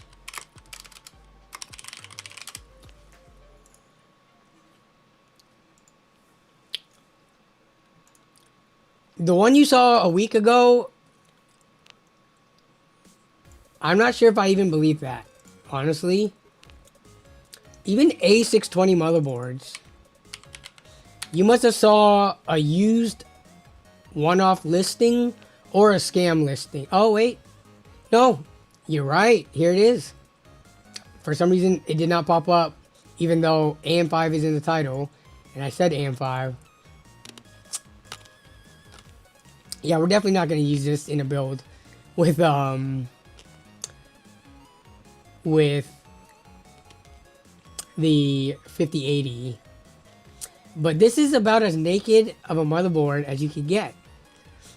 I don't know who's in the market for one of these. What chip are you throwing in here?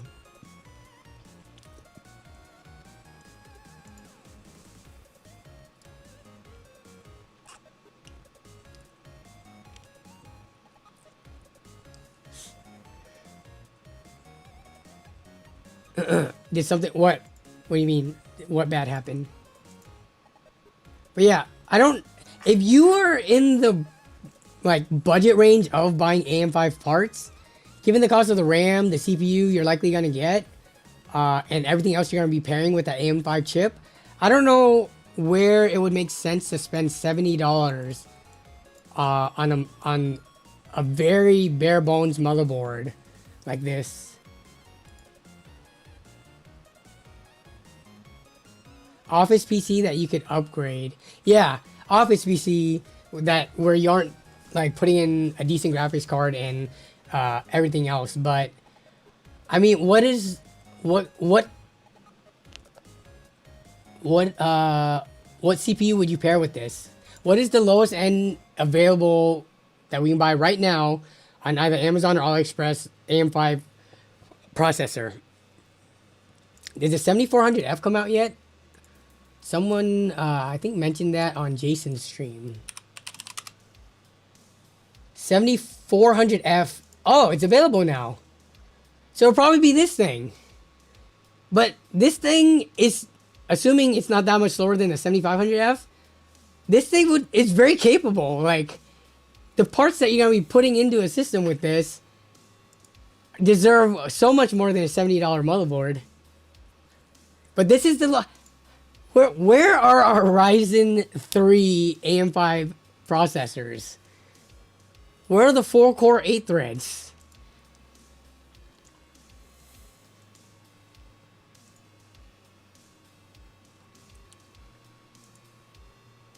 Okay, so we're going... Yeah, we're not putting a $70 motherboard here. So with this build, once I pick a cooler... Let me pick a cooler just to get this over with. I mean, what is it? Arctic Liquid Freezer, their lineup is probably like the best bang for buck value. Arctic Liquid Freezer 3. Oh, I didn't even pick a case yet. Oh, we're gonna be screwed. We could go with the 280. Let's go with the 280. We still need a case. We got $70 for a case. We can move stuff around, don't worry.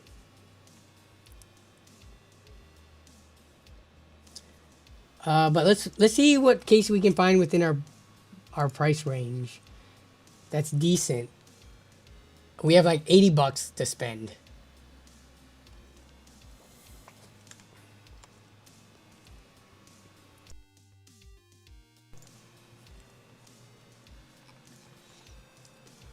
Gosh, there's so many cases around this price range.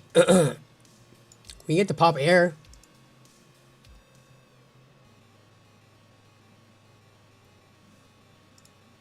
That's a pretty safe choice.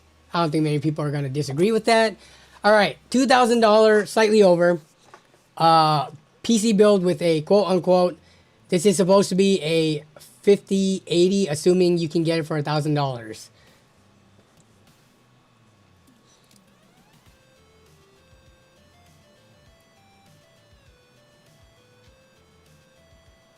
Alex DC says, if someone would test those budget board, we can know if it's actually bad. It's not a bad board by any means. This works. I bet you I could build a system with this board and build an identical system with a high quality board and put, let's say, a 7500F, very popular, budget mid-ish range processor in, and sit people down to play games on both of these systems, and they wouldn't be able to tell me which motherboard was in which system. Yeah, so you could definitely build systems with this just fine. At the price, I don't think you have much of a right to complain about how it's lacking anything. Well, it's so interesting how, again, I think we've talked about this before. Like, in this day and age where USB-C is pretty much starting to become the standard on most PC hardware, whether it be cases or motherboards, you have the A620ME, which doesn't even have a USB-C port or a header on it at all. Interesting. Oh, yeah, it still has VGA. Well, I mean, at least it has HDMI, but yeah, it still has VGA on it, and a single M.2 slot. Very, very, no cooling, essentially, on the VRMs, and two memory slots. If you throw in a 7500F in here with some RAM, a solid state drive, and like a B580, this would work fine.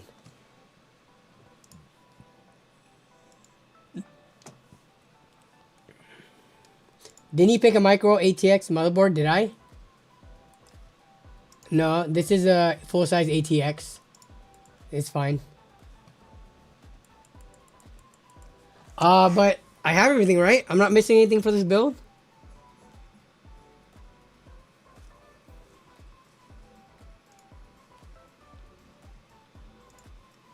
This is your $2,000 with the theoretical $1,000 4080 Super. And there's some flexibility here. Yeah, I mean, what was the 7800 X3D price? So it came out that. We need a 7700 X3D, man, from AliExpress.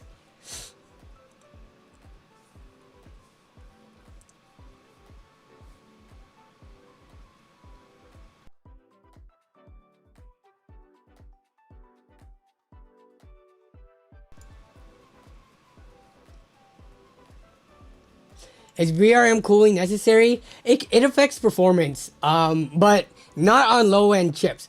Like, I'm pretty sure this chip, wait, I already closed that window. But the $70 board with the 7500F, it'll be fine. It won't throttle, the clocks won't be reduced, etc.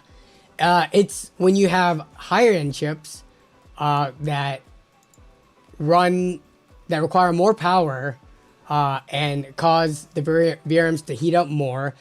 It can affect performance, and higher heat and longevity of components. It's kind of hard to put it like, oh, how much like life you'll lose not having VRMs that are cool and stuff, but you will see a hit in performance at the very least. And if you watch any hardware unbox motherboard roundup videos, like this one right here from Steve, right? When they do these roundup and they measure the temperatures at the VRMs, let me see, where's the charts? Like, this is the RAM, boot time, yeah. So you could see a difference in performance between the motherboards. It's not just the VRMs, like cooling that does it. It's also the quality of the VRMs and like how they're built, phase counts and such. That could all affect the performance. But, I mean, you can look at it and say, oh, it's pretty negligible. Well, in this case, I don't think he had any super low-end bottom of the barrel board or bottom of the bin. Like, in this case, it's like, oh, who cares if you're looking at 2315 versus 2216? That's like, what, 5% or something like that? But these are all, like, boards with cooling and stuff like that.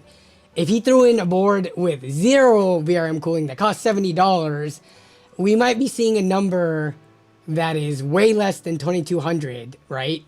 So that would be a very interesting video for Steve to do. I don't know if he's ever done a video like that, but yeah, it will affect the temperatures on your board as well as the performance. But yeah, I mean, I don't think many people are going to be able to build a $2,000 PC with the 5080 just because this price is probably going to be $1,200 to $1,300, unfortunately, but we will see. And you know, no pre-built is going to be under like $2,500 if it has a 50 series, 5080 in it. What time they're going to be launching at Newegg and Best Buy? Should be 6 a.m. Pacific time, 9 a.m. Eastern time in the US. Anywhere else? I'm not sure. 7700 X3D, I bet that's coming eventually. I mean, one could only hope. It would be nice to find like a $250 7700 X3D or something like that. That'd be crazy value. 2400 is the cheapest pre-built on Best Buy with the garbage Core Ultra 7. Okay. We don't need to call it garbage. Just because they didn't make any games this generation doesn't necessarily... Y'all are too much sometimes, man. You know, the definition of garbage is like unusable. The Core Ultra 7 is far more than usable. The Core Ultra 7 would be better than like a 7500F, which people rave. I know the price isn't worth it, but the CPU itself, price aside, the CPU is fine. We need to redefine what we call garbage.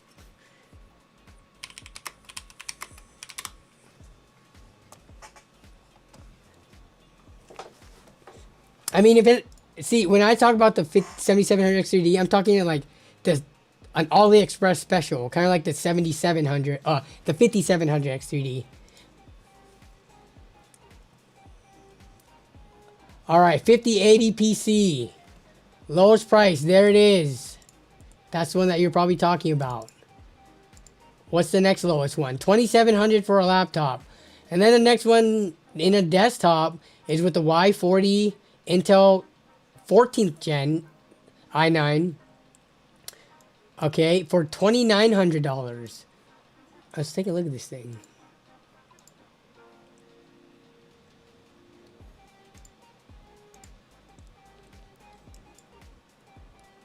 Where does the cooling go? Oh, this is meshed. Just like part of it is meshed. Cool.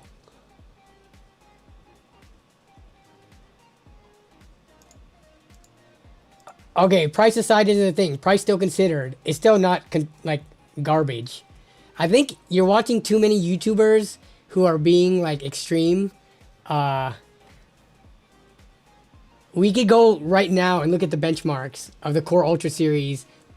Performance per dollar, and it does not put it into the realm of garbage territory.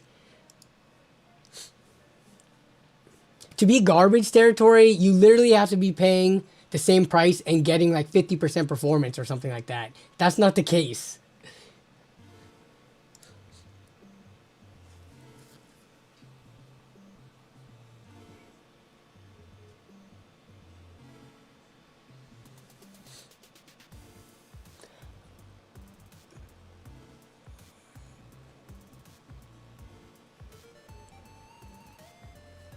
Here, let me see if I can find because Hardware Unboxed does a what's it called?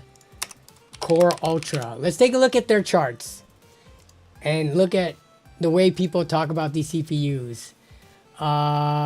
Where's the cost per frame? Okay, no, not cost per frame. Where's the cost per like? Oh, these are only gaming benchmarks. Okay.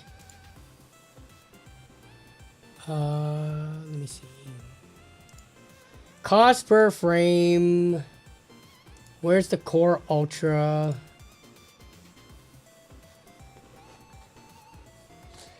So 368 versus 306, and then compared to the 9950X is 369. I kind of wanted to see productivity though, because I don't think these Core Ultras were really targeted at gaming as much as X3D chips were. But even look at these numbers. If you look at the performance per dollar spent, it's not good, but it's not like garbage. I would like to see a different chart for like productivity benchmarks. Oh, I think they have them right here. Cinebench, maybe not. No, I guess he can't do a... There's no way to like do an equivalent for productivity stuff, right? Because yeah, where the X3D chips do well in gaming, oh wait, no, this isn't it. Where is it? Compression. It pretty much ties here, etc. But I guess yeah, the cost per frames for gaming is the only thing we can really look at.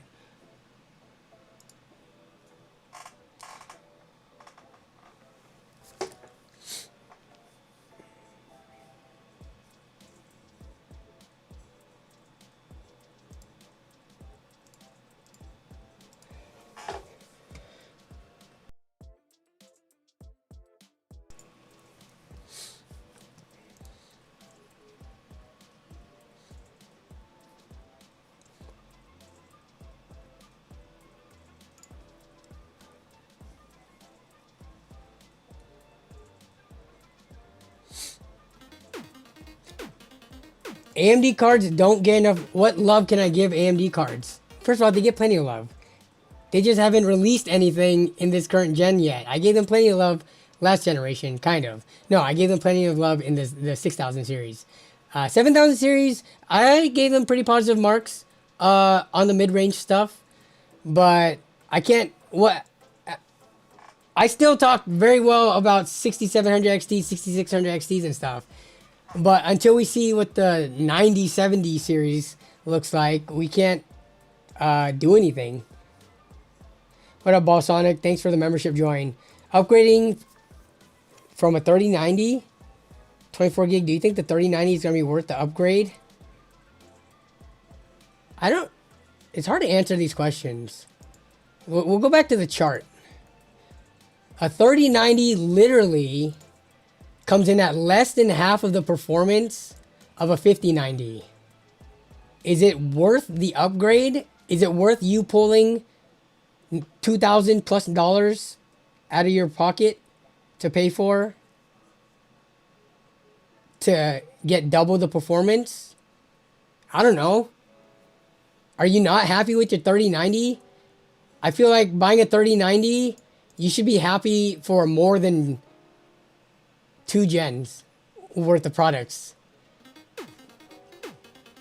Like, I know how I say, I usually recommend getting a graphics card every other generation if you stick to the same tier, like say 70 series card. But if you get like a 90 series card where you're paying an arm and a leg for it, it should last you more than just every other generation. You should be able to skip 2 generations. So, I don't know. I don't know how much you paid for your 3090. I have the funds for it. You treat it like old iPhones. Wait, you paid $800 for it? I kind of find that unbelievable, or not believable. Because even right now, they're not going for $800, are they?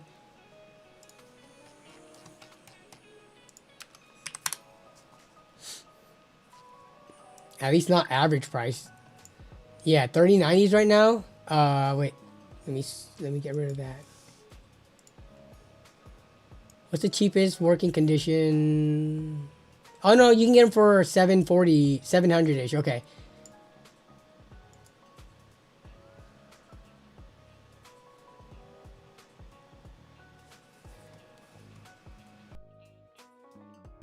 I guess if you bought it used and not new, then yeah, I guess making an upgrade to a 5090 makes more sense. But if you bought the 3090 brand new, I don't know. I don't know if that's something that I would recommend. You gotta have peak COVID prices and used, but you spent $800. That makes no sense. Peak COVID prices 3090s were like, weren't they like $2,000 plus?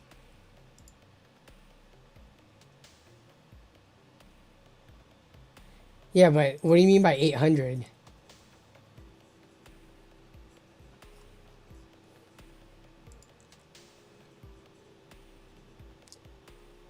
Max Rosado, thanks for joining the Nerd on a Big Budget membership. I appreciate it.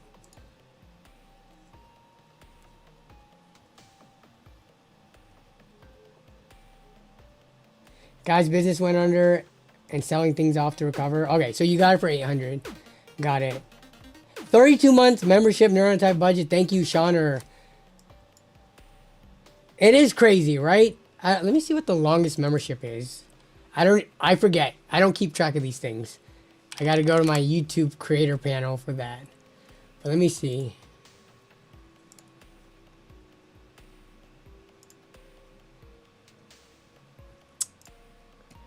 Channel memberships. Who has the longest running membership? Of them all, it is 39 months. Craig Lilly and Man Karate has 38. So 3 people have the longest running memberships at 39 months. But anyone with over like 30 months, that's pretty crazy. I forget that I've been streaming with memberships for this long. I've been streaming for longer, but with the memberships, it's been over 3 years. It's been 39 months since I started memberships. I don't know when YouTube introduced it. I did not enable it right away. I sold my 39 for 800 in 2022. Yeah, in 2022?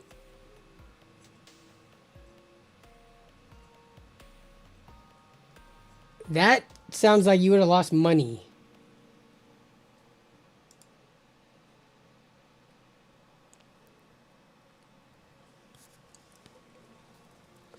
Hi, I currently have a 1080 with the 9800 XRD. Should I get a 5080 or wait for reviews for the 5070 and 5070 Ti?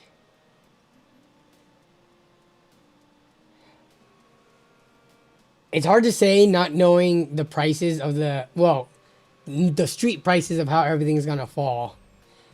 The way things has always worked out is that Nvidia prices their cards so that each card has a specific segment or market of people that it is being sold to. It is not too often that someone who is looking for a 5080 level performance card and truly wants that performance looks at a card that's $400 or $500 less and just says, I'm just gonna go with that if the card is really available. So I can't give you advice on this, but if you are in the market for, I don't know what do you want, price aside, and do you want the performance of a 5080? And if you don't get it, is it considered settling getting the 5070? There's so many subjective factors that come into it. It's really hard to give advice, but you have a 9800 XRD, so I'm assuming you have a pretty nice system. I mean, a 5070 would work with it, but the 9800 XRD could easily support way stronger cards. So you might have kind of overspent on the CPU in that case, but yeah, it's hard to say. I think aside from, you know, the prices being a little out of whack the first however long and people scalping it, if you can get in near MSRP for any of the cards, they can be worth it. I'm gonna say it. Everybody thinks these new 5080s and 5090s suck. I think there are plenty of people who will buy them for the price that they're gonna be and be happy with them. You gotta think about the type of person who, in the first place, is spending $1,000+ on a graphics card. That person likely is not living paycheck to paycheck. Hopefully not. That person has enough disposable income where there are probably a lot of aspects in their life where they're able to spend money on things that aren't necessities. So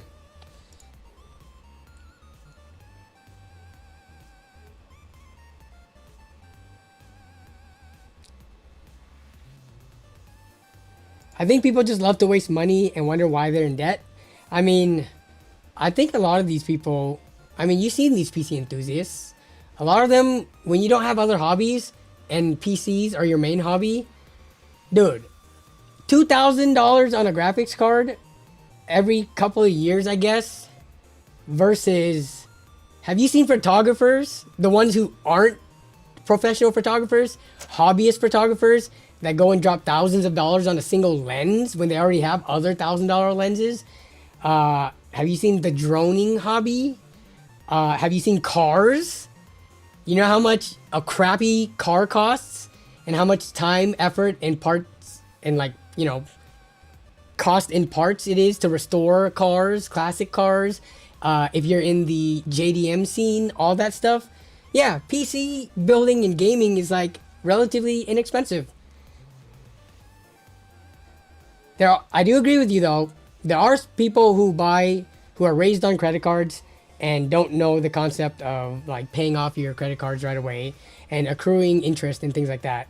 But I wouldn't put that blanketing statement over a lot of the enthusiasts out there. I've met and interviewed plenty of people who have super high-end systems. A lot of them have like six-figure plus jobs, right? So spending $2,000 every couple of years to them is nothing. High power rocketry is a stupid expensive hobby, right? So, I don't know. Like, if you can afford these cards, I think they will make you very happy if you can get them within 10 or 20% of the MSRP.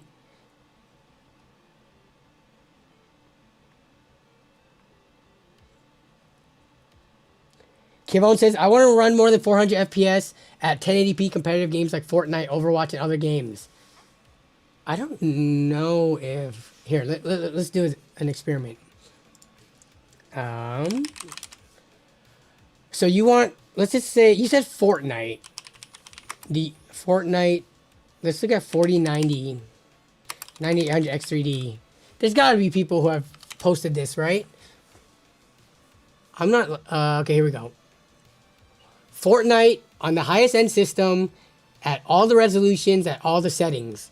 Can we find 400 FPS in here? Because I would have thought it would have been a limitation of how the game is optimized. But 210 at 4K DLSS. 4K low settings. Okay, we are at 400. And you said at 1080p? Let's see. Wait, that's... What kind of settings? Here, TAA.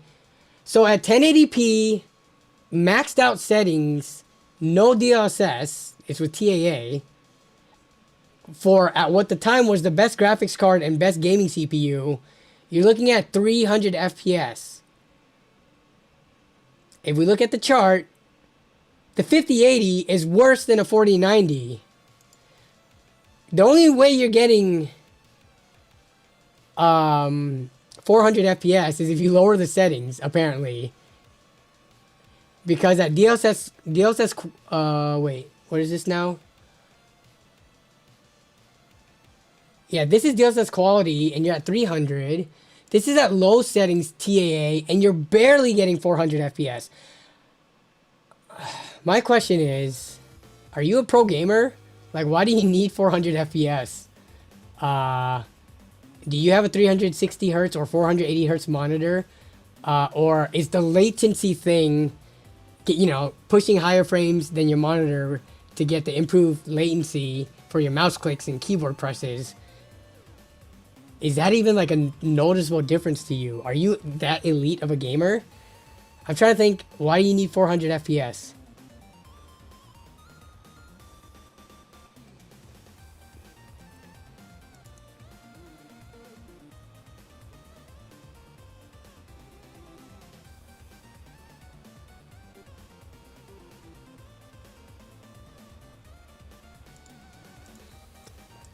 So yeah, that's a very interesting use case. The weird thing is 1440p low settings TAA also gets 400. So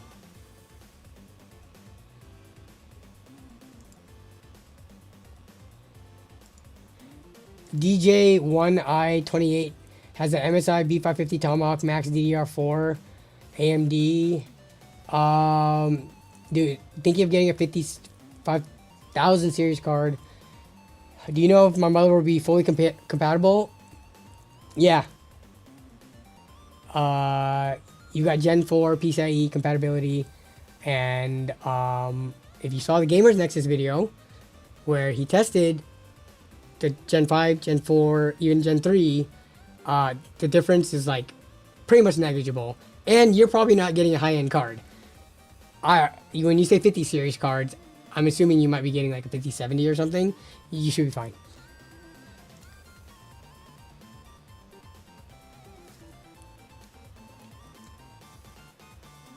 Hey, what up, Logan? Playing too much Minecraft, so you're late again?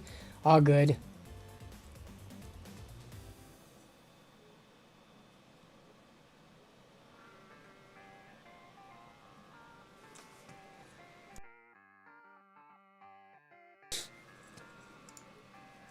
We are 2 hours and 20 minutes in the stream.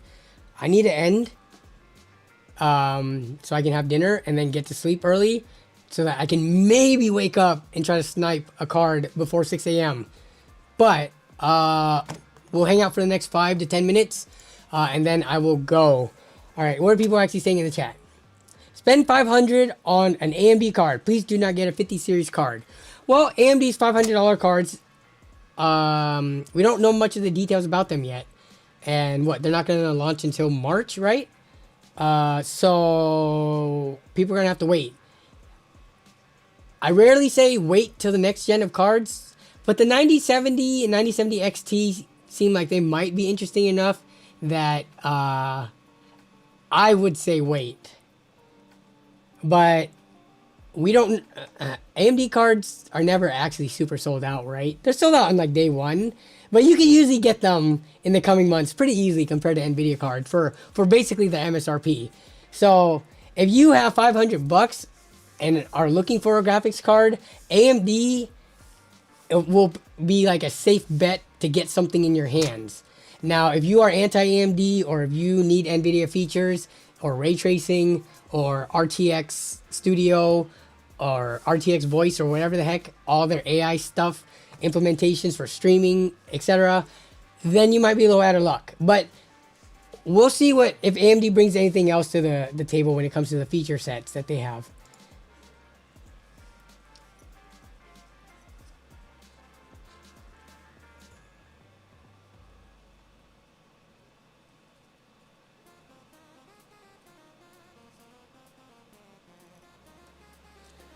Did that person follow up with why they are playing Fortnite at 400 FPS? I did not see it in the chat.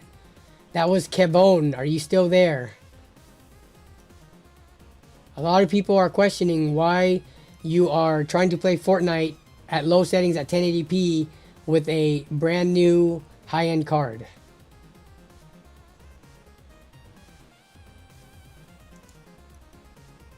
I hope I did not embarrass them to leaving. That was not my intention.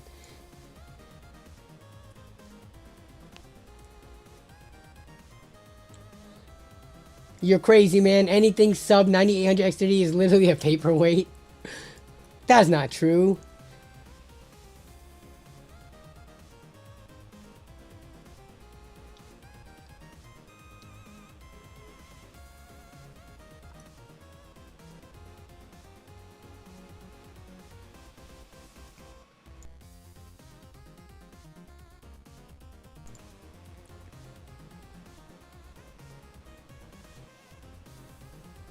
Thoughts on the 2080 in 2025? Let me look at just like the base 2080. What are we looking at performance wise for that?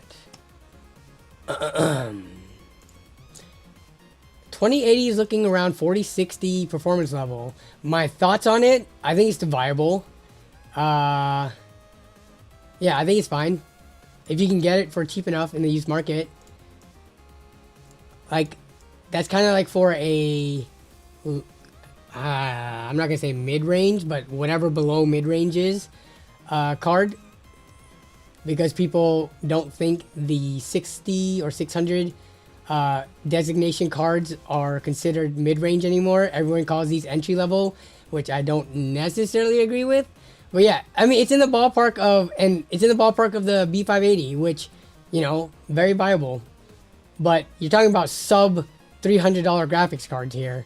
So you're playing at targeting 1080p for the most part. And maybe 1440p if you're playing Valorant and League of Legends. How much would I pay for one?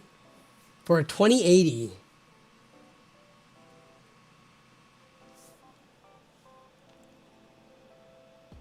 I mean, that's like a 6650 XT price range. And I've seen those for, in my area, for like under 200 bucks. But it's an older card, so maybe like, I don't know, 150 to 170 for a 2080 if I had to like ballpark it.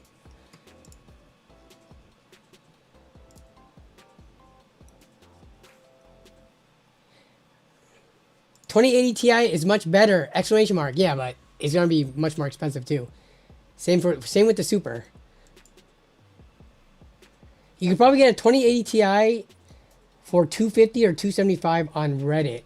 So the 2080 Ti is closer to the range of a 3070-ish. 3070-ish performance. You can get 3070s for $250 to $275. Why on earth would you buy a 2080 Ti? A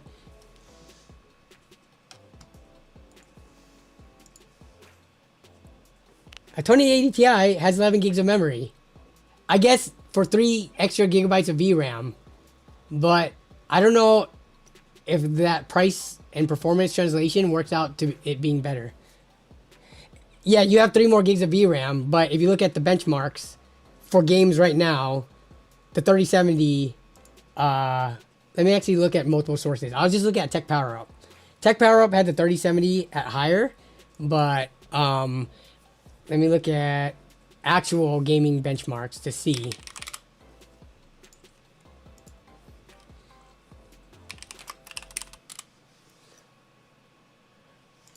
versus 2080 Ti.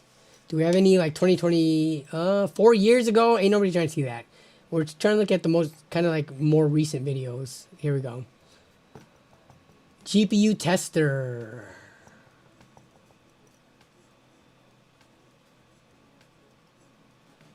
I can't change it to dark mode when I'm in incognito. Yeah, I'm on incognito, so I can't go to dark mode. I'm so sorry. I wish YouTube let me. I'm not signed in. What is... Wait, let me look at eBay prices for 2080 Ti's.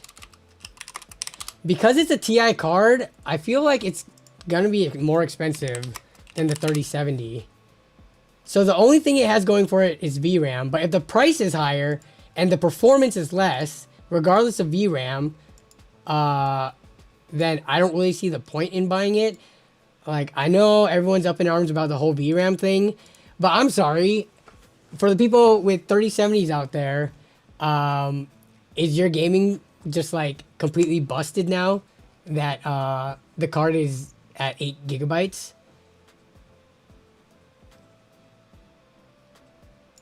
$2080 Ti, buy it now, lowest price. That's not a scam. We're looking at parts only. This one looks legit. That's a water block, okay? So $290. 3070, buy it now, lowest price. Parts only, come on. Pre-owned. About 260, or I guess 270. Does this one have tax?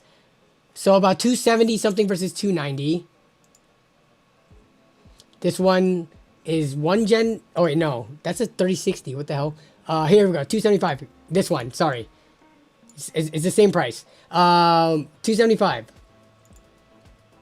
290 versus 275. 3 gigabytes of VRAM. This one performs a little bit better. Let me look at Tom's GPU hierarchy. You also have to consider that it's also older, more used. Yeah, there's all that. All right, we'll look at 1440p just to make sure it's, you know, because VRAM, you're not going to be playing 4K with these cards. 1440p, probably, even though I would say they're more like solidified 1080p cards and can do some 1440p. But we'll look at 1440p Ultra, where you're going to max out on your VRAM and maxing out on the card's capabilities.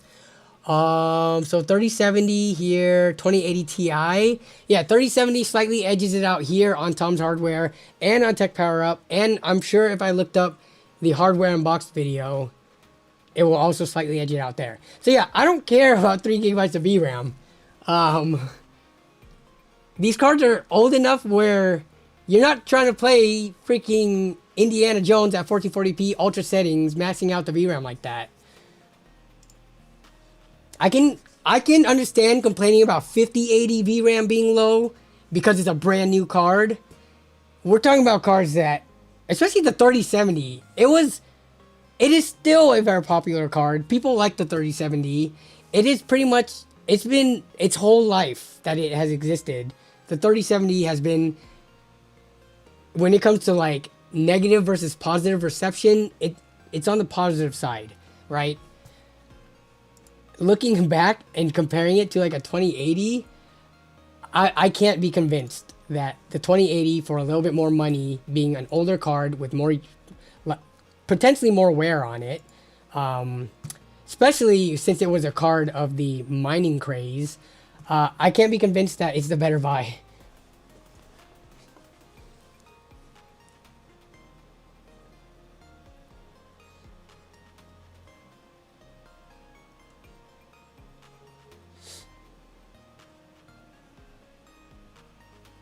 Eight gigabytes of VRAM was still decent when I think they were complaining about it. I need to go back and watch the videos if they were complaining about the 8 gigabytes then. But I think if you watch the hardware unboxed video like very closely, when they showed the, what is it, the 6800 XT or whatever versus the 12 gigabytes of VRAM or 16 gigabytes of VRAM versus the 8 gigs. I think they were playing The Last of Us at settings that people would not typically play The Last of Us in. I mean, Shauner, you build used PCs. I guess, I don't know how much you benchmark, but I have used a 3070 somewhat recently, and benchmarking it against all the new titles, I never saw a point where I was stuttering or where the gameplay was just completely unplayable. And I know there are still continually new games coming out, but the new games coming out, they're not just wrecking the 3070, they're wrecking all cards, regardless of VRAM. I think in my newest video, I benchmarked Warhammer Space Marine 2. Oh my god, that game runs so bad, given that so much of the gameplay deals with killing hordes of enemies. Even with the modern graphics card, with 12 gigabytes of VRAM, the B580, because that's where I tested it in, at 1080p, low settings, I didn't even get 60 FPS average. So, that's on the game. I don't blame hardware for that.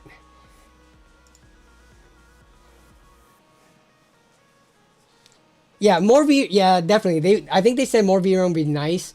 And there's more recently that they're saying it's a big problem. But again, considering if you're buying a 3070 in the used market for like 250 bucks or 275 from eBay, for the games that you should expect to play out of it at the settings and resolutions, I don't think 8 gigabytes is as big of a problem as people make it out to be. It's what I'm saying. Obviously, it would be nice if it had 12 gigs of VRAM, but it doesn't render the 3070 like garbage tier card. You know what I'm saying? How everyone in the chat loves to say horrible product, garbage tier. The 3070 doesn't all of a sudden today get relegated to that category of card. And also, the 2080 Ti does not get the priority buy over it, in my opinion, just because it has 3 more gigs of VRAM, while also coming in a little bit more expensive.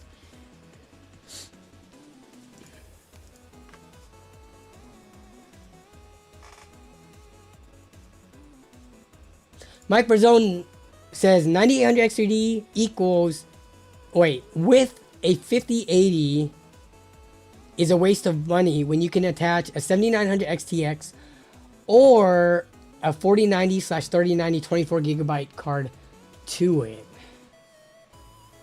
For gaming? The 3090 gets slapped by the 5080 in gaming.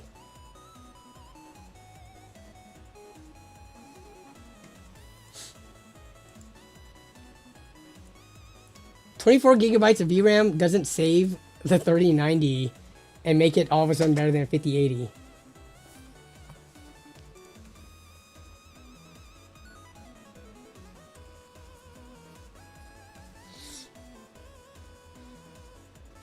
$7,900 XTX though, I don't know what the availability of those are. So if we look up 7900 XTX, let's say you just want one brand new. Screw the used market. So $900 is looking like the price. You can get the 650 for the 7900 XT. Let's look at Newegg real quick. So you're talking about $1,000 cards comparable to the 5080 theoretical price. 7900 XTX, you can get these for refurbished, not refurbished. Is this a reputable seller? Sold, shipped by Newegg for $830. Okay, so this is cheaper. And you look at the performance difference, it's within 10%. It's not as good as the 5080, but it's within 10%. And you have, wait, where's the price at? And you have additional VRAM for it. But I don't think you can convince people who are dead set on Nvidia at this price range to swap over. I feel like the Nvidia, when you talk about Nvidia fanboys, the higher up in price of graphics card or spending you go, the more dedicated the fanboy is, right? It is easier to convince someone who's looking for a 4060 to get a 7600 XT than it is to convince someone who is getting like a 4080 Super to get a 7900 XTX.